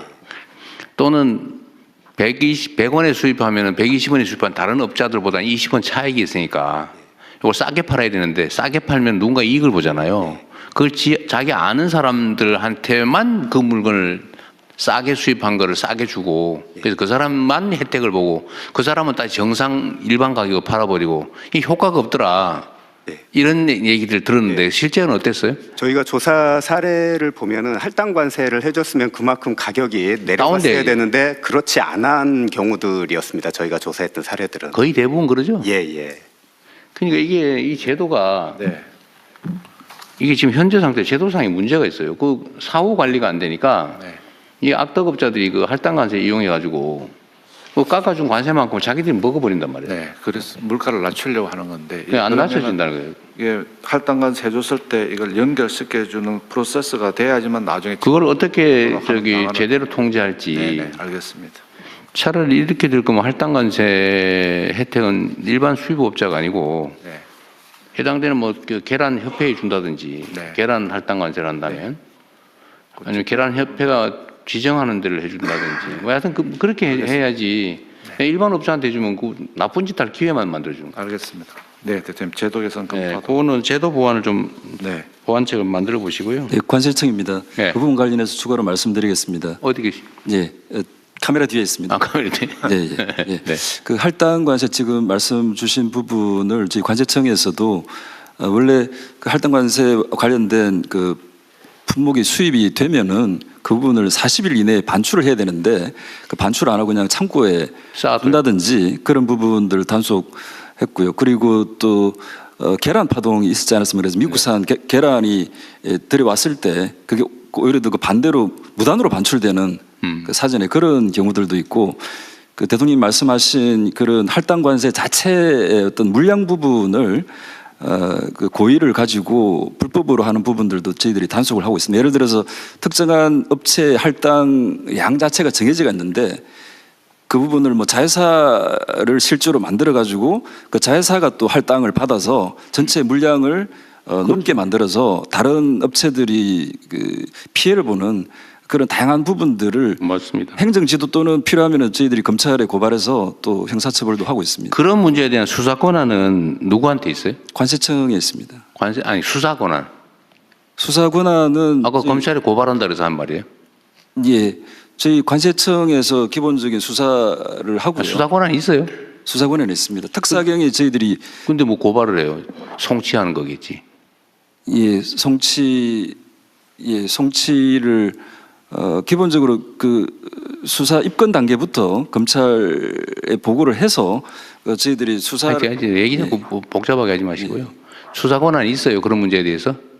저희들이 수사 권한이 있습니다. 있어요. 그러면 9개 분야에 대해서 저희들이 지금 말씀하신 사례에 대한 수사 권한도 있냐고 말이에요. 예. 그러면 이제 고발할 일이 아니고 수사를 해서 넘겨야 되겠죠. 예. 하여튼 이게 뭔 제도를 만들어 놓으면 그 악용하는 사람들이. 예, 대통령 요거는 저희들이 하여튼 좀 물량도 저희들이 딱 정하고 가격도 해주면 인센티브가 굉장히 큽니다. 그래서 한번 제도 개선 마련하도록 하겠습니다. 제도 개선도 그러고 이게 하루 이틀 얘기가 아니고 계속 반복되는 일인데 괜히 이거 세금만 깎아주고 시스템적으로 누가 가든지 부당이득 취하고. 네, 그렇게 하겠습니다. 하여튼 이런 게 한두 군데 있는 게 아니라는 거. 사회 각 분야에 뭐 온 동네에 있어서 이런 걸 좀 철저하게 관리해야 되고. 또 검찰도 나오셨어요? 예, 나와 있습니다. 검찰이나 경찰은 원래 이 수사 권한이 있는 거니까 그죠? 예, 그렇습니다. 그러니까 이런 것도 좀 기획 수사도 좀 하시고. 어쨌든 맨날 뻔히 이렇게 나쁜 짓 하는 게 보이잖아, 그죠? 예, 그렇습니다. 아주 엄히 처벌도 좀 하고 그러십시오. 예, 알겠습니다. 좀 더 올리면 그 특사경 아까 전에 수사권 확대 부분인데 저희들이 이런 할당 관세와 관련한 부분이든 또 다른 부분이든 저희들이 실제 수사를 해보면은 저희들이 특사경상 수사권이 없는 그 사기 횡령 이런 부분들을 저희들이 발견하게 됩니다. 그래서 그런 부분들은 검찰에 송치를 할 때 그걸 고발해야지. 그 참고 자료로 저희들이 보내고 있는 상황인데 저희들이 무역 범죄와 관련해서는 좀 일관성 유지를 위해서 나중에 법무부에도 그 말씀드리겠지만 그 무역 범죄와 관련한 사기 횡령 이 부분에 대한 수사권 확보들이 저희 관세청 수건 사업이긴 합니다. 그거는 쉽지 않을 걸요. 일반 범죄 수사권까지 계속 확대하면 끝이 없어가지고 그건 나중에 따로 한번 토론해 보세요. 그리고 이 최근에 생리대 얘기를 좀 했더니 그게 보니까 결론적으로는 생산 원가 문제가 아니고 유통 비용이 너무 비싸다고 그러던데, 하여튼 이 유통 구조, 이게 생리되는 보니까 보고서상으로는 유통 비용이 50%라네? 네. 네. 네, 네. 네, 유통 비용이 50%라 그랬죠? 네, 네. 이게 지금 문제가 좀, 네, 좀 그래요, 그죠? 네. 근데 이게 유통 구조 개혁도 주로 농수산물 관련돼서만 얘기를 했는데, 농산물이 한 50, 60% 된다고, 유통 비용이 50%입니다. 이게 뭐 생리대도 50%라고 해서 제가 놀랐어요. 맞습니다. 네. 그래서 뭔가 구조적인 문제가 좀 있어 보입니다. 일단 유통 구조 개혁도 네. 전체 산업 개혁 과제로 좀 어떻게 해야 될 것 같아요. 네. 그다음에 이거 좀 딴 얘기인데 제가 생각나는 대로 얘기해서 좀 미안합니다. 국토부 나오셨어요? 이 철도 차량 수급 문제는 어떻게 좀 대책이 좀 돼갑니까? 예, 세우고 있습니다. 어떻게? 이제 현재는 여러 가지 검토하고 있는데요. 그 철도 납품 지원했던 회사 자체를 아예 그 저희 공기업화하는 방안도 검토하고 있고요. 또 여러 가지 자금을 끌어들여서 실제 그 정상화할 수 있는 대책을 구체적으로 세우게 해서 안 될 경우에는 현재 3차 계약을 취소하고 새로운 그 계약 관계를 해서 그러니까 그건 뭐 당연한 건데 그게 현실적으로 제가 보기에는 거의 실질적 대책이 불가능한 상태가 돼서 하는 얘기예요. 그 지금 우리나라의 그 열차 차량 생산하는 데가 3군데밖에 없다면서요. 그러니까 그래서 자기들끼리 이렇게 너는 저 고속철, 너는 저 일반 기차 이런 식으로 한다는 소문이 있던데. 네, 맞습니다. 지금 그렇게 구조적으로 될 위험성이 있는 겁니다. 대책을 좀 실효적인 대책이 있냐? 네. 지금 무궁화호 이런 거는 차량 공급을 못 받아가지고 지금 거의 뭐 덜덜거리는 거 끌고 다닌다면서요. 그렇죠. 상당히 그 노후화된 기차를 운영해야 될 형편입니다. 부족하진 않아요. 그럼 노후화된 거라도 있으면 다행인데. 네, 현재까지는 그 부족하진 가능한 거고요. 다만 어쨌든 빨리 교체하지 않으면 안 되기 때문에 그 점을 주안점에 두고 준비하고 있습니다. 그러니까 구체적으로 뭔지 나중에 빨리 보고는 한번 해주세요. 알겠습니다. 걱정돼서 그럽니다. 네. 몇 년씩이나 지연될 것 같아서. 예, 다른 의견이 있었으면 본 안건은 원안대로 접수하겠습니다. 다음은 경제적 제재 합리화 방안을 공정거래위원장께서 보고해 주시기 바랍니다. 예, 공정거래위원회 경제적 제재 합리화 방안에 대해 보고드리겠습니다. 먼저 추진 배경으로 공정거래와 관련된 법률 위반 시 현행 과징금 한도가 매우 낮은 편이어서 불공정 행위 억제하는 데 한계가 있는 상황이 아주 오랫동안 지속돼 왔던 현실입니다. 또한 조사 불응에 대한 현행 제재 수준도 미흡한 실정입니다. 이에 과징금 수준을 끌어올리고 조사 불응 시에 금전적 제재도 신설함으로써 법 위반 억제력을 확보하고자 합니다. 첫 번째, 과징금 상한을 선진국 수준으로 높이고 부과체계를 전면 개편하겠습니다. 우선 해외 법제 대비 과징금 수준이 낮은 행위들을 중심으로 과징금 부과율을 높이겠습니다. 예를 들어 전 세계 경쟁 당국이 공통적으로 규율하는 시장 지배적 지위 남용의 경우 과징금 한도가 현행 관련 매출액의 6%에서 20%로 다른 선진국 수준으로 끌어올리겠습니다. 또한 정액 과징금 상한도 공정거래 분야 7개 법률 모두 최대 10배까지 높여야 다른 선진국 수준의 제재가 가능해집니다. 다음으로 반복적인 법 위반 기업에 대한 과징금 가중도 강화해야 합니다. 한 번만 반복해도 법 위반을 최대 50% 위반 횟수에 따라서 최대 100% 가중되도록 개선해야 선진국 표준에 맞는 제재가 가능합니다. 이와 함께 과징금 부과 체계도 전면 개편하겠습니다.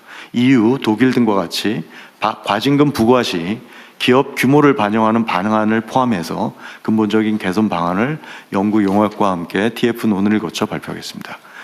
둘째, 공정위 조사에 불응하는 행위에 대한 과징금 등 경제적 제재를 신설해서 조사권을 강화하겠습니다.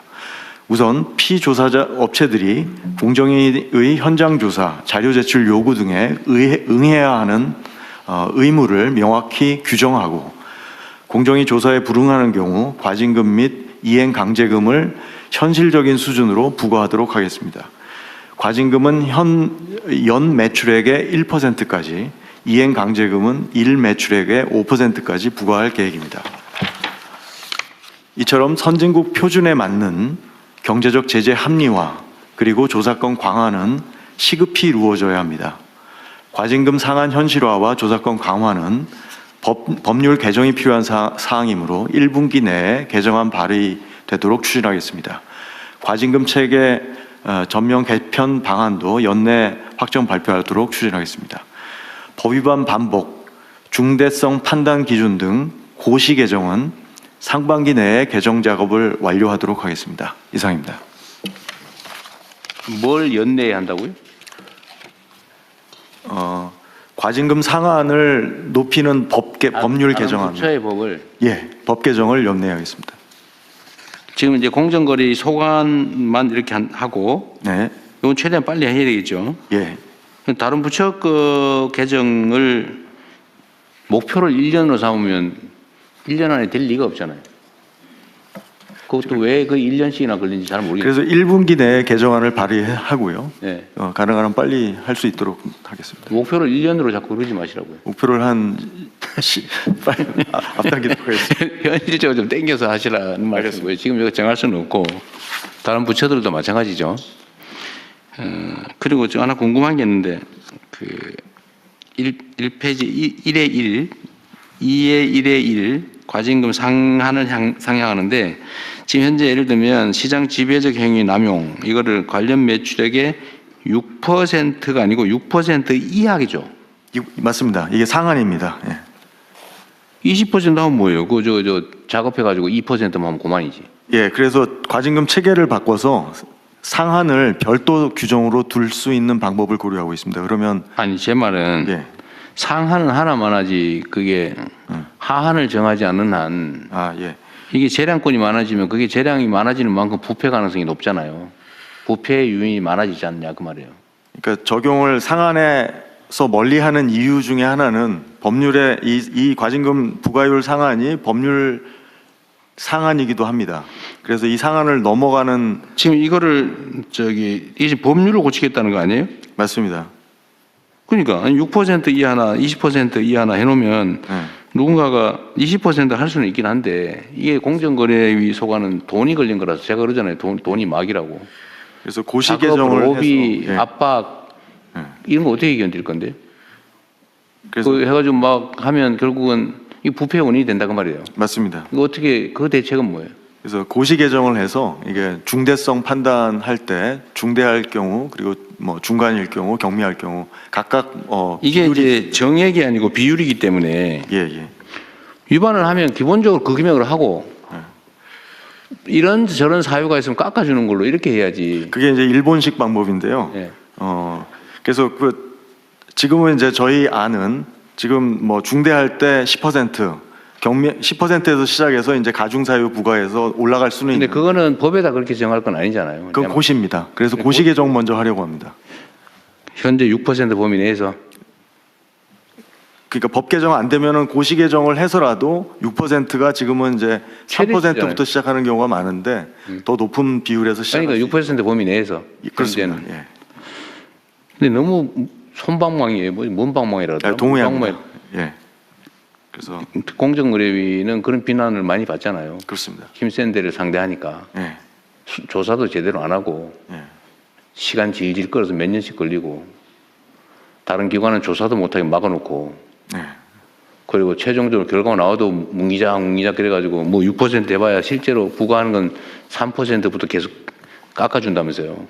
지금 이렇게 된다니까요. 지금 그렇게 하고 있는데 20%를 해놔봐야 그 우리 공정거래위원장께서는 의지가 있겠지만 그 땀만 먹은 사람이 하면 이하니까 아예 너무 과하다 무슨 뭐 기업 보호 어쩌고 하면서 그냥 1%만 해버릴 수도 있고 그걸 막아야 된다 그 말이죠.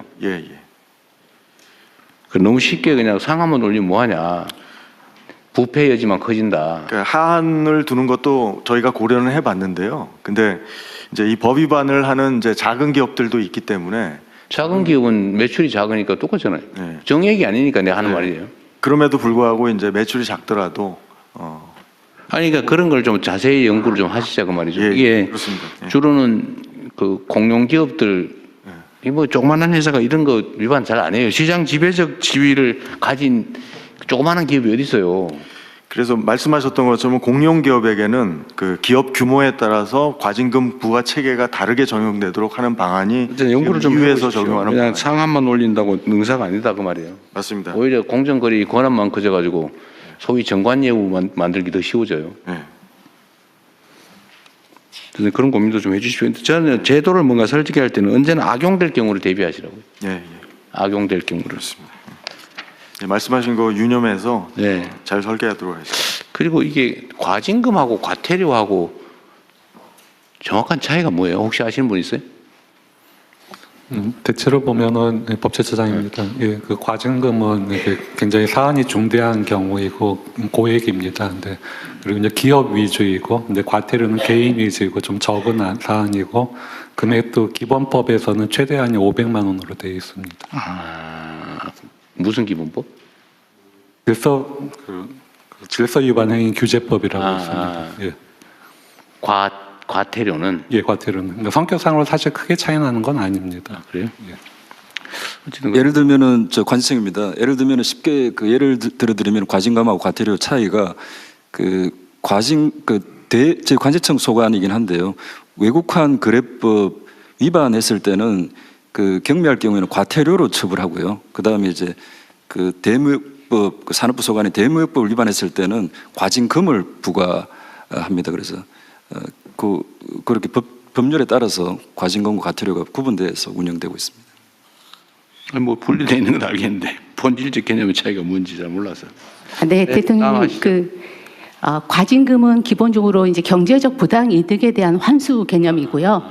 과태료는 행정 질서 벌입니다. 그래서 행정 질서를 지켜지지 않았을 때 경미하게 내리는 행정 경제벌이라고 생각하시면 되겠습니다. 둘 다 행정벌입니다. 네. 이익을 환수한다. 네, 부당이득의 환수 개념이 이제 과징금에 강하게 들어 있습니다. 대신 이제 그 개인정보 침해 같은 경우는 기회를 좀, 그 경우는 부당이득의 환수는 아니지만 그 국민의 그 개인정보를 제대로 관리하지 못한 것에 대한 책임을 묻는 성격의 과징금입니다. 예. 아니, 제 보충 말씀드리겠습니다. 안 해도 됩니다. 그럼 이제 그만해. 헌법학자가 말하시죠. 네. 아니, 부당 이득만 한정하는 건 아니고 경제적 제재를 과해서 그 행위를 다시 하지 못하게 하는 그런 위화 효과도 가지고 있는 겁니다. 과태료도 과징금이 그렇습니다. 부당 이득은 과태료는 그냥 응징이에요. 말씀을 하는데 경제 제재를 부과해서 위화 효과를 가지고자 하는 압박 목적이 효과고, 네, 재발 방지를 위한 겁니다. 과태료는 질서를 어긴 거에 대한 형식적 응징이고, 네. 그 조금 더 그럴듯해 보이네요. 알겠어요. 헌법학자로 좀 다르시네요. 자, 다음. 예, 의견이 없으시면 이 안건은 원안대로 접수하겠습니다. 그러면 대통령 하나 남았습니다. 1번 두 개 나오죠, 두 개. 기본 이거 뭐 협조사항이에요. 혈액 수급 안정하는 거예요. 예, 협조사항입니다. 이거는. 아, 그래요? 예.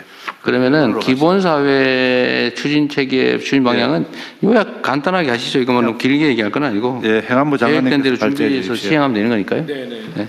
예, 간단하게 할 수 있으면 해보겠습니다. 네. 그것도 능력이라고 합니다. 기본사회 추진 체계 및 추진 방향을 보고드리겠습니다. 먼저 기본사회 개요입니다. 현재 대한민국은 저성장 양극화, 저출생 고령화 등 복합적인 위기 상황에 처해 있습니다. 이에 단편적 부분적인 이 구성원 보호를 넘어서 모든 국민의 모든 영역에서의 기본적 삶 보장에 대한 요구가 높아지고 있습니다. 모든 국민의 기본적인 삶을 실질적으로 보장하는 기본 사회를 주요 정책 방향으로 우리 정부는 설정하고 있는데요. 기본 사회로의 전환을 뒷받침하기 위해 국정과제로 기본 사회 실현을 위한 추진 체계 마련을 포함하였습니다. 기본사회위원회 설치에 관해서 보고드리겠습니다. 이 지난 국무회의에서 기본사회위원회 설치 및 운영에 관한 규정이 의결돼서 오늘 시행됩니다. 기본사회위원회는 대통령 소속 자문위원회로 기본사회로의 전환을 위한 국가비전, 기본방향을 심의하며 대통령님을 위원장으로 재정경제부 등 16개 중앙행정기관의 장과 지방 4대 협의체 대표자 그리고 기본사회의 풍부한 경험을 가진 민간 전문가들이 위원으로 참여하게 됩니다. 위원회는 관계 부처 및 지방정부, 학계, 일반 국민들이 제안한 안건을 실무위원회를 통해 사전 검토한 후에 본회의에 상정하고 심의 조정해서 확정하고 보고드릴 예정입니다. 다음 페이지입니다. 다음은 기본사회 실현을 위한 기관별 역할 및 추진 상황입니다. 기본사회 실현을 위해 국민의 특성, 살고 있는 지역, 받고 싶은 서비스를 고려해서 모든 국민에게 모든 영역에서 기본적인 삶을 보장하기 위한 정책들을 추진해 나갈 계획입니다. 기본사회위원회는 정책 환경과 상황을 분석하고 국민의 정책 수요에 대한 조사를 통해 비전과 정책을 제시하고 또 정책 효과에 대한 평가 지표를 개발, 주요 사업의 추진 성과를 평가하는 역할을 하게 됩니다. 또 관련 중앙행정기관은 기본사회 전환을 위해 소득, 주거, 금융, 안전 이 뒤에 표가 쭉 되어 있는데요. 각 부처에서 기본사회와 관련된 이 국정 과제를 중심으로 올해부터 추진할 과제들을 모아놨습니다. 이런 역할들을 중앙행정기관에서 부처별 정책의 연계와 협력을 통해 시행해 나가게 됩니다. 또 각 지방정부는 해당 지역 주민, 시민사회의 소통 그리고 지역 수요에 부합하는 사업을 추진하기 위해 이 다양한 소통 창구를 마련하고 우수 사례 벤치마킹을 통해 지역에 맞는 기본사회를 만들게 됩니다. 또한 여주 구양리 사례처럼 이 사회연대경제 조직을 활용해서 지역을 기반으로 정책 수행 과정에 적극적인 전달 체계를 만들도록 해 나갈 예정입니다. 이와 관련해서 부처 협조사항을 말씀드리겠습니다. 각 부처에서는 국민들께서 실생활의 변화를 체감할 수 있도록 기본적 삶의 수준에 대한 다양한 의견을 수렴하고 구체적 과제를 발굴해서 신속하고 적극적으로 추진해 주시기 바랍니다. 아울러 위원장이신 대통령님과 당연직 위원을 맡으신 장관님들의 기본사회에 대한 지속적인 참여와 협조를 요청드립니다. 이상입니다. 네, 각 부처별 말씀 듣기 전에 분야별 기본사회 주요 내용 표 있잖아요. 그거를 조금 페이지를 넘겨가면서 좀 보여드리고. 제가 그럼 그것도 간략하게 아니 그 설명해도 너무 많아서요. 복지, 주거, 금융 분야 그리고 보건 의료 분야. 지금 대체로 기본금융, 기본의료, 기본노동, 기본돌봄, 노동과 일터, 돌봄 분야, 그다음에 교육 분야도 있고요. 공교육이고요. 기본교통 및 기본통신, 인공지능, AI 기본사회 기본계획입니다. 여가 문화에 관한 기본사회. 네네. 어쨌든 이런 정책 목표들을 가지고 있다는 것이고 이걸 세부적으로 다 설명하실 필요는 없을 것 같고요. 각 부처에서 정한 대로 잘 추진하시기 바랍니다. 이건 이렇게까지 하고 넘어가죠. 네. 대통령님, 아까 지방정부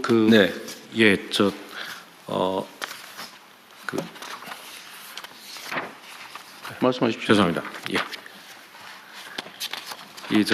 체납관리단 운영과 관련해서 제가 중요한 걸 하나 보고를 못 드렸습니다. 말씀하십시오. 이제 인력을 조속히 확충하고 그 인력들의 이제 생활임금 또는 적정임금을 유도하기 위해서 이제 정부에서 체납관리단을 운영하는 지자체의 인건비의 일부를 보조해 주셨죠. 일부를 보조를 해야 되는데 현재 예산이 확보가 안 되어 있습니다. 그래요? 예, 그래서 기획예산처에서 예산을 좀 확보를 해주시면 조속히 시행하도록 하겠습니다. 그게 지금은 그 항목 예산은 당연히 없을 거고. 어차피 우리가 적정한 시기에 이거 좀 예산을 추경으로 조정을 해야 되잖아요. 언제가 될지 모르지만 올 내내 안 할 건 아니고 그때 하는 걸 전제로 지원을 해주기로 약속을 하고 지방정부 예산을 일단 지급하면 나중에 보전을 해주는 것도 포함해서 네, 미리 시행을 하고 미리 하라고 해주겠다. 예. 한 말씀만 드려도 되겠습니까? 네. 근데 이게 지금 중앙정부 세입이 늘어나는 게 아니고 이게 지방정부 세입이 늘어나는 측면도 있고요. 이거는 또 명백하게 보면 지방자치법 13조에 보면 지방세하고 관련되는 것도 지방자치사무인 측면도 있고요. 네. 그리고 이게 성남시하고 경기도에서 시행한 선례를 보면은 그때는 성남시가 다 부담한 적도 있고 경기도하고 성남시가 반반씩 부담한 것도 있습니다. 그래서 이거는 지금 이렇게 국가에서 무조건 지원한다라고 확정짓지 마시고 좀 그런 사정들을 종합적으로 좀 살펴보면 안 되겠습니까? 그러세요, 그러면. 네. 오늘 확정하지 말죠. 대통령이 이것은 이제 그 기간제 그 자리를 늘리게 되는데요. 그렇게 되면 주로 20, 30대 청년들이 이 지원을 하게 될 겁니다. 그래서 우리 정부에서 추진하고 있는 청년 뉴딜 사업의 네. 일환으로도 추진을 해주시면. 그러니까 일자리 사업, 그런데 그 예산은 있어요? 그거 없잖아요, 그것도. 예, 없습니다 지금은. 그러니까 그 부분은 그러니까 이게 어차피 세입 들어와봐야 지방 정부 거고. 예. 실제로는 이게 절대 손해가 안 나거든요. 예, 그렇습니다. 이건 뭐 예. 실제 경험적으로 그렇기 때문에. 예. 각 지방자치단체 한 성남시 규모의 그때 한 200명 뭐 이렇게 뽑았을 때는 그보다 한 2배 억 단위 그 세입이 늘어나더라고요. 그러니까 그거는 경험적으로는 될 텐데 일자리 사업 측면도 있으니까 그 양 측면을 동시에 고려해 가지고 다음에 얘기를 하기로 하시죠. 예, 오늘 확정하지 말고요. 예. 예, 그러면 다음은 부처 협조 사항을 공유하겠습니다. 보건복지부 장관님부터 순서대로 말씀해 주시기 바랍니다. 네, 복지부 장관입니다. 혈액수급 안정화에 대해서 헌혈 말씀드리겠습니다.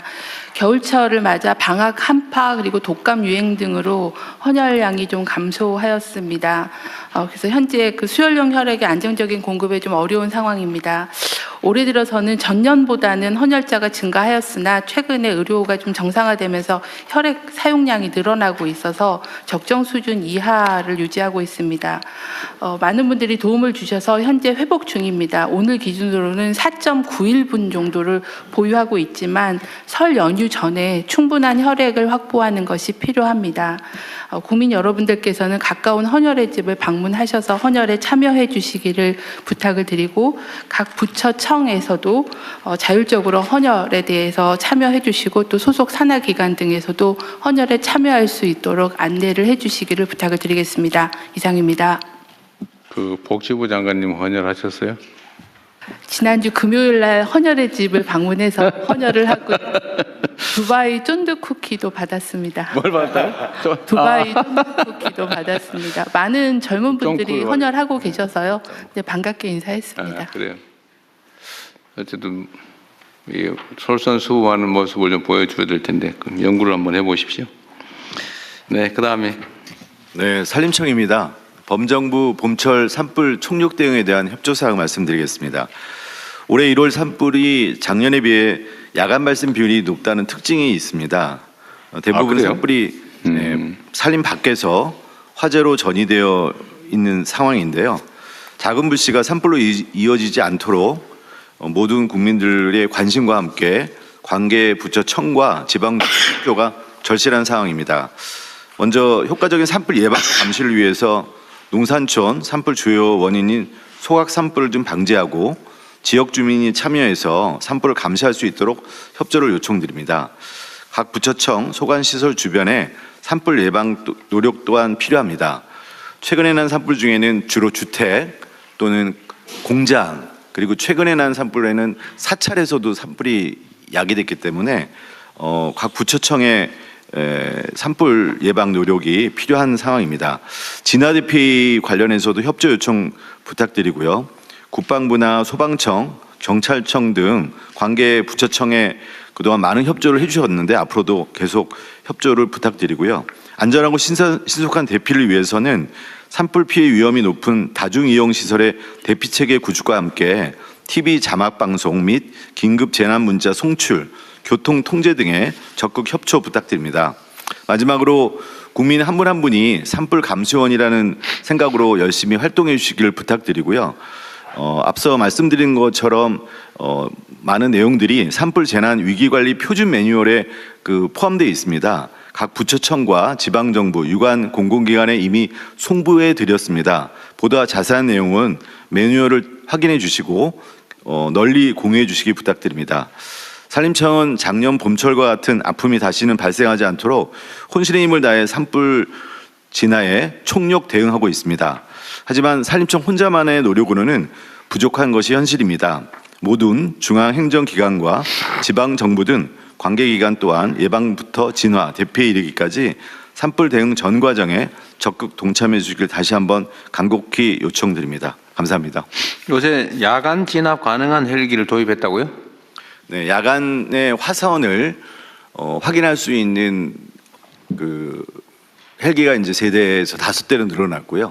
뭐 옛날에도 있었어요? 네, 있었습니다. 근데 이제 전에는 야간에 헬기도 화재 진압 안 하는 것 같은데? 네, 못했습니다. 야간에는 못했는데요. 그게 야간에 도입을 해놓고 안 썼다는 거예요? 근데 이제 훈련도 필요하고 또 이 훈련이라는 게 거의 그러니까 제 말은 지금 말씀하신 걸 보니까 저는 이번에 처음 도입한 줄 알았더니 그 전에도 이미 있었다는 얘기잖아요. 네, 근데 이제 훈련이 그 전에는 투입을 안 했던 것 같아요. 보니까. 못했습니다. 네. 근데 그 이유가 훈련이 안 돼 있었고, 훈련 때문에? 네, 거의 야간의 헬기 운영은 장님이 운전하는 거랑 똑같다라고 하시더라고요. 네. 그럼에도 불구하고 야간 진압이 가능하다는 헬기를 가지고 있었다. 2대인지 3대를 가지고 있었는데 이번에 추가로 더 도입했다. 네, 맞습니다. 그러니까요. 내가 말씀 들어보니까 그런 거예요. 3대가 있었는데 뭐 야간에 운행은 위험하니까 안 했다 이 말인데 이번에는 2대를 추가로 도입하면 5대를 야간에 투입하는 거예요. 아니면 3대는 놔두고 2대만 야간에 투입하는 거예요. 5대를 투입할 수 있게 됐습니다. 네. 아 그래요? 훈련은 다 돼 있어요? 훈련을 지금 계속 하고 있습니다. 네. 어쨌든 이게 밤에는 당연히 못 끄는 걸로 우리 국민들은 다 알고 계셔서 안전 문제가 최우선이기 때문에요. 네. 야간 헬기뿐만 그러긴 아니라 한데 야간에 투입할 수 있도록 훈련하고 준비는 해야지. 그러니까 그럼 말로 그 야간 투입 가능한 헬기 사냐고요. 네. 사놓고 안 썼다는 얘기잖아요 지금. 처음 알았는데 잘 준비해서 하십시오. 밤에 지금 주로 불이 번지잖아요. 헬기를 투입 못하니까. 네. 잘 준비해서 안전하게 잘 야간 진압도 많이 활성화하십시오. 네, 혼신의 힘을 다하겠습니다. 네. 자, 그다음에 문체부 보고 드리겠습니다. 2026 동계 올림픽이 2월 6일부터 22일까지, 패럴림픽은 3월 6일부터 15일까지 이탈리아 밀라노와 코르티나 일원에서 열립니다. 우리 선수단은 올림픽 6개 종목 130명, 패럴림픽 5개 종목 47명이 참가합니다. 안전한 대회 참가를 위해 외교부, 대테러센터, 국정원, 질병관리청 등 관계기관과 함께 선수단의 출입국과 체류, 방역에 걸친 대회 전 과정을 대비했습니다. 또한 국가 상징 오류나 오심, 선수 부상과 같은 위기 상황에 대응할 사전 매뉴얼도 마련했습니다. 대회 기간에는 현지에서 종합 상황실을 가동하고 분산 개최되는 대회의 특성을 감안해서 3개 지역에서 급식 지원센터를 운영할 예정입니다.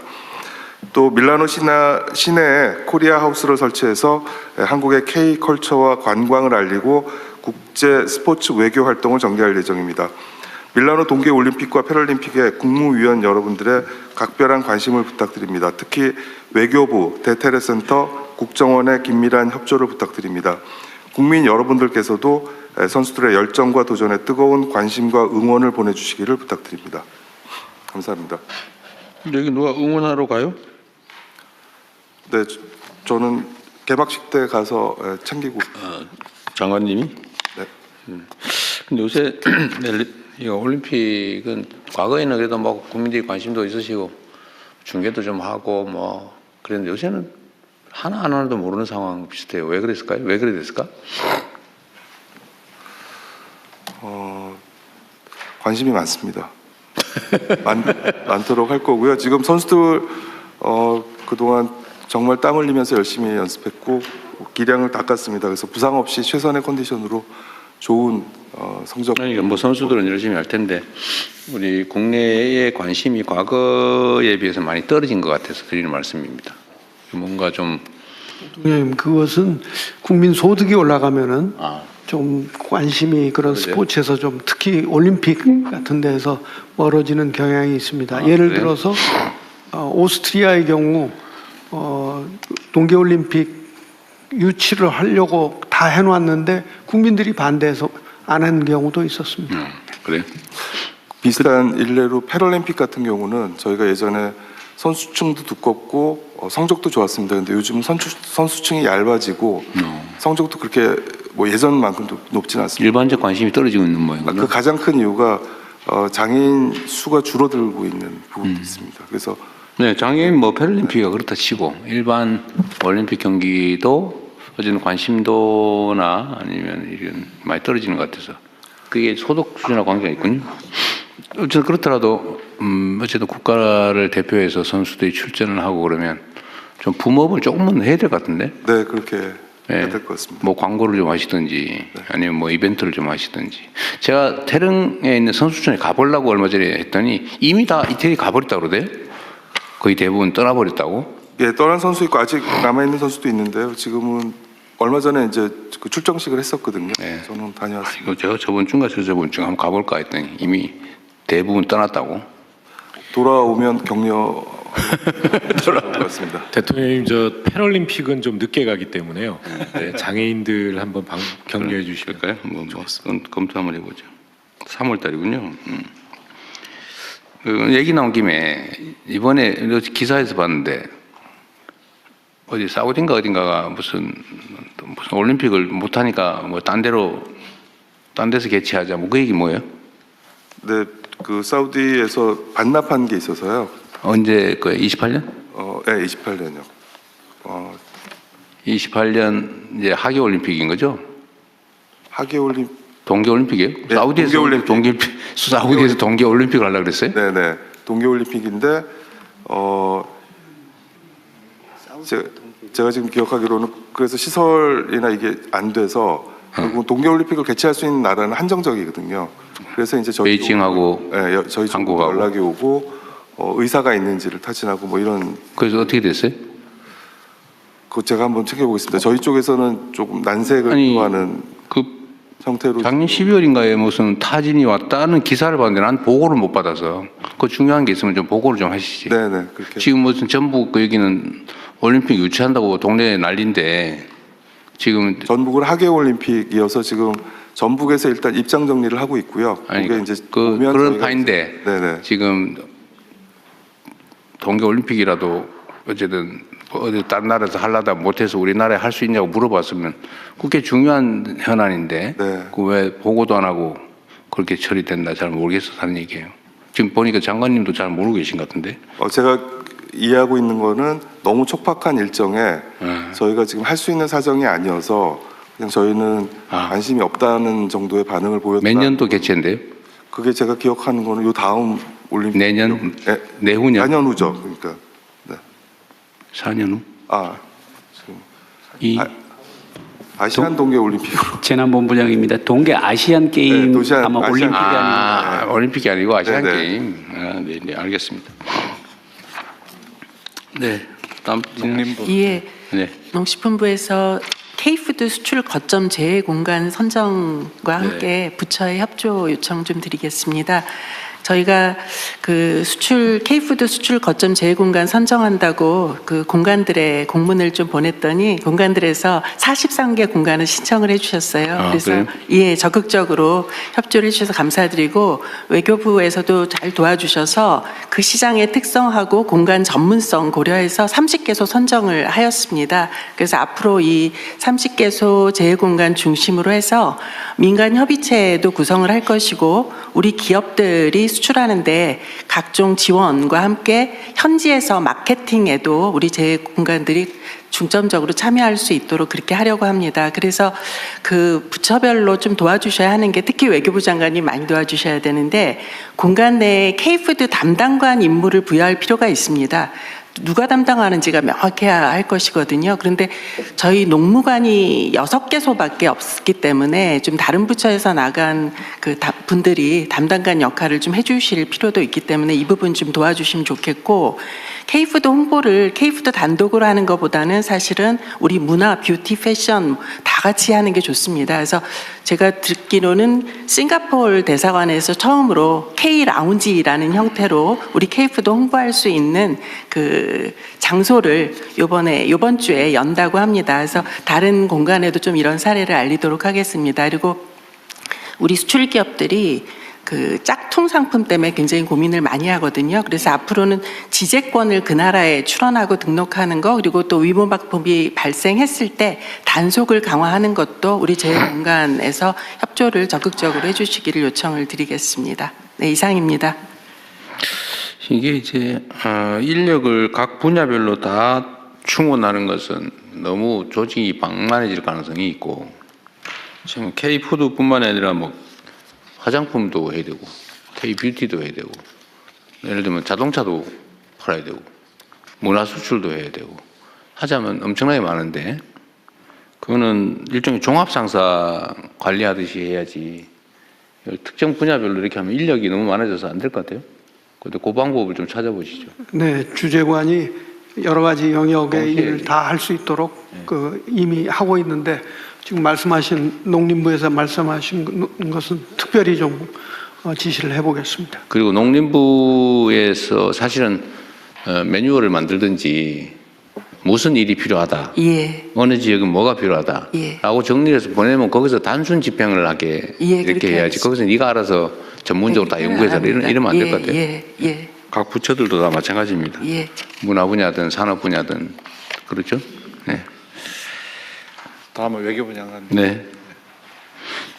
외교부의 한 주황화 정상회의 개최는 그냥 준비해서 잘 하시면 될 것 같습니다. 그 스탄 5개국과 우리 이번에 하나 또 늘었다 그랬죠? 예, 아제르바이잔 6개. 예. 중앙아시아 6개국과 대한민국의 정상회의를 대한민국에서 개최한다 올해. 그렇습니다. 네, 그 준비 잘 하십시오. 예. 예, 그러면 다음은 의안심의를 진행하겠습니다. 의안심의는 비공개로 운영되오니 언론은 여러분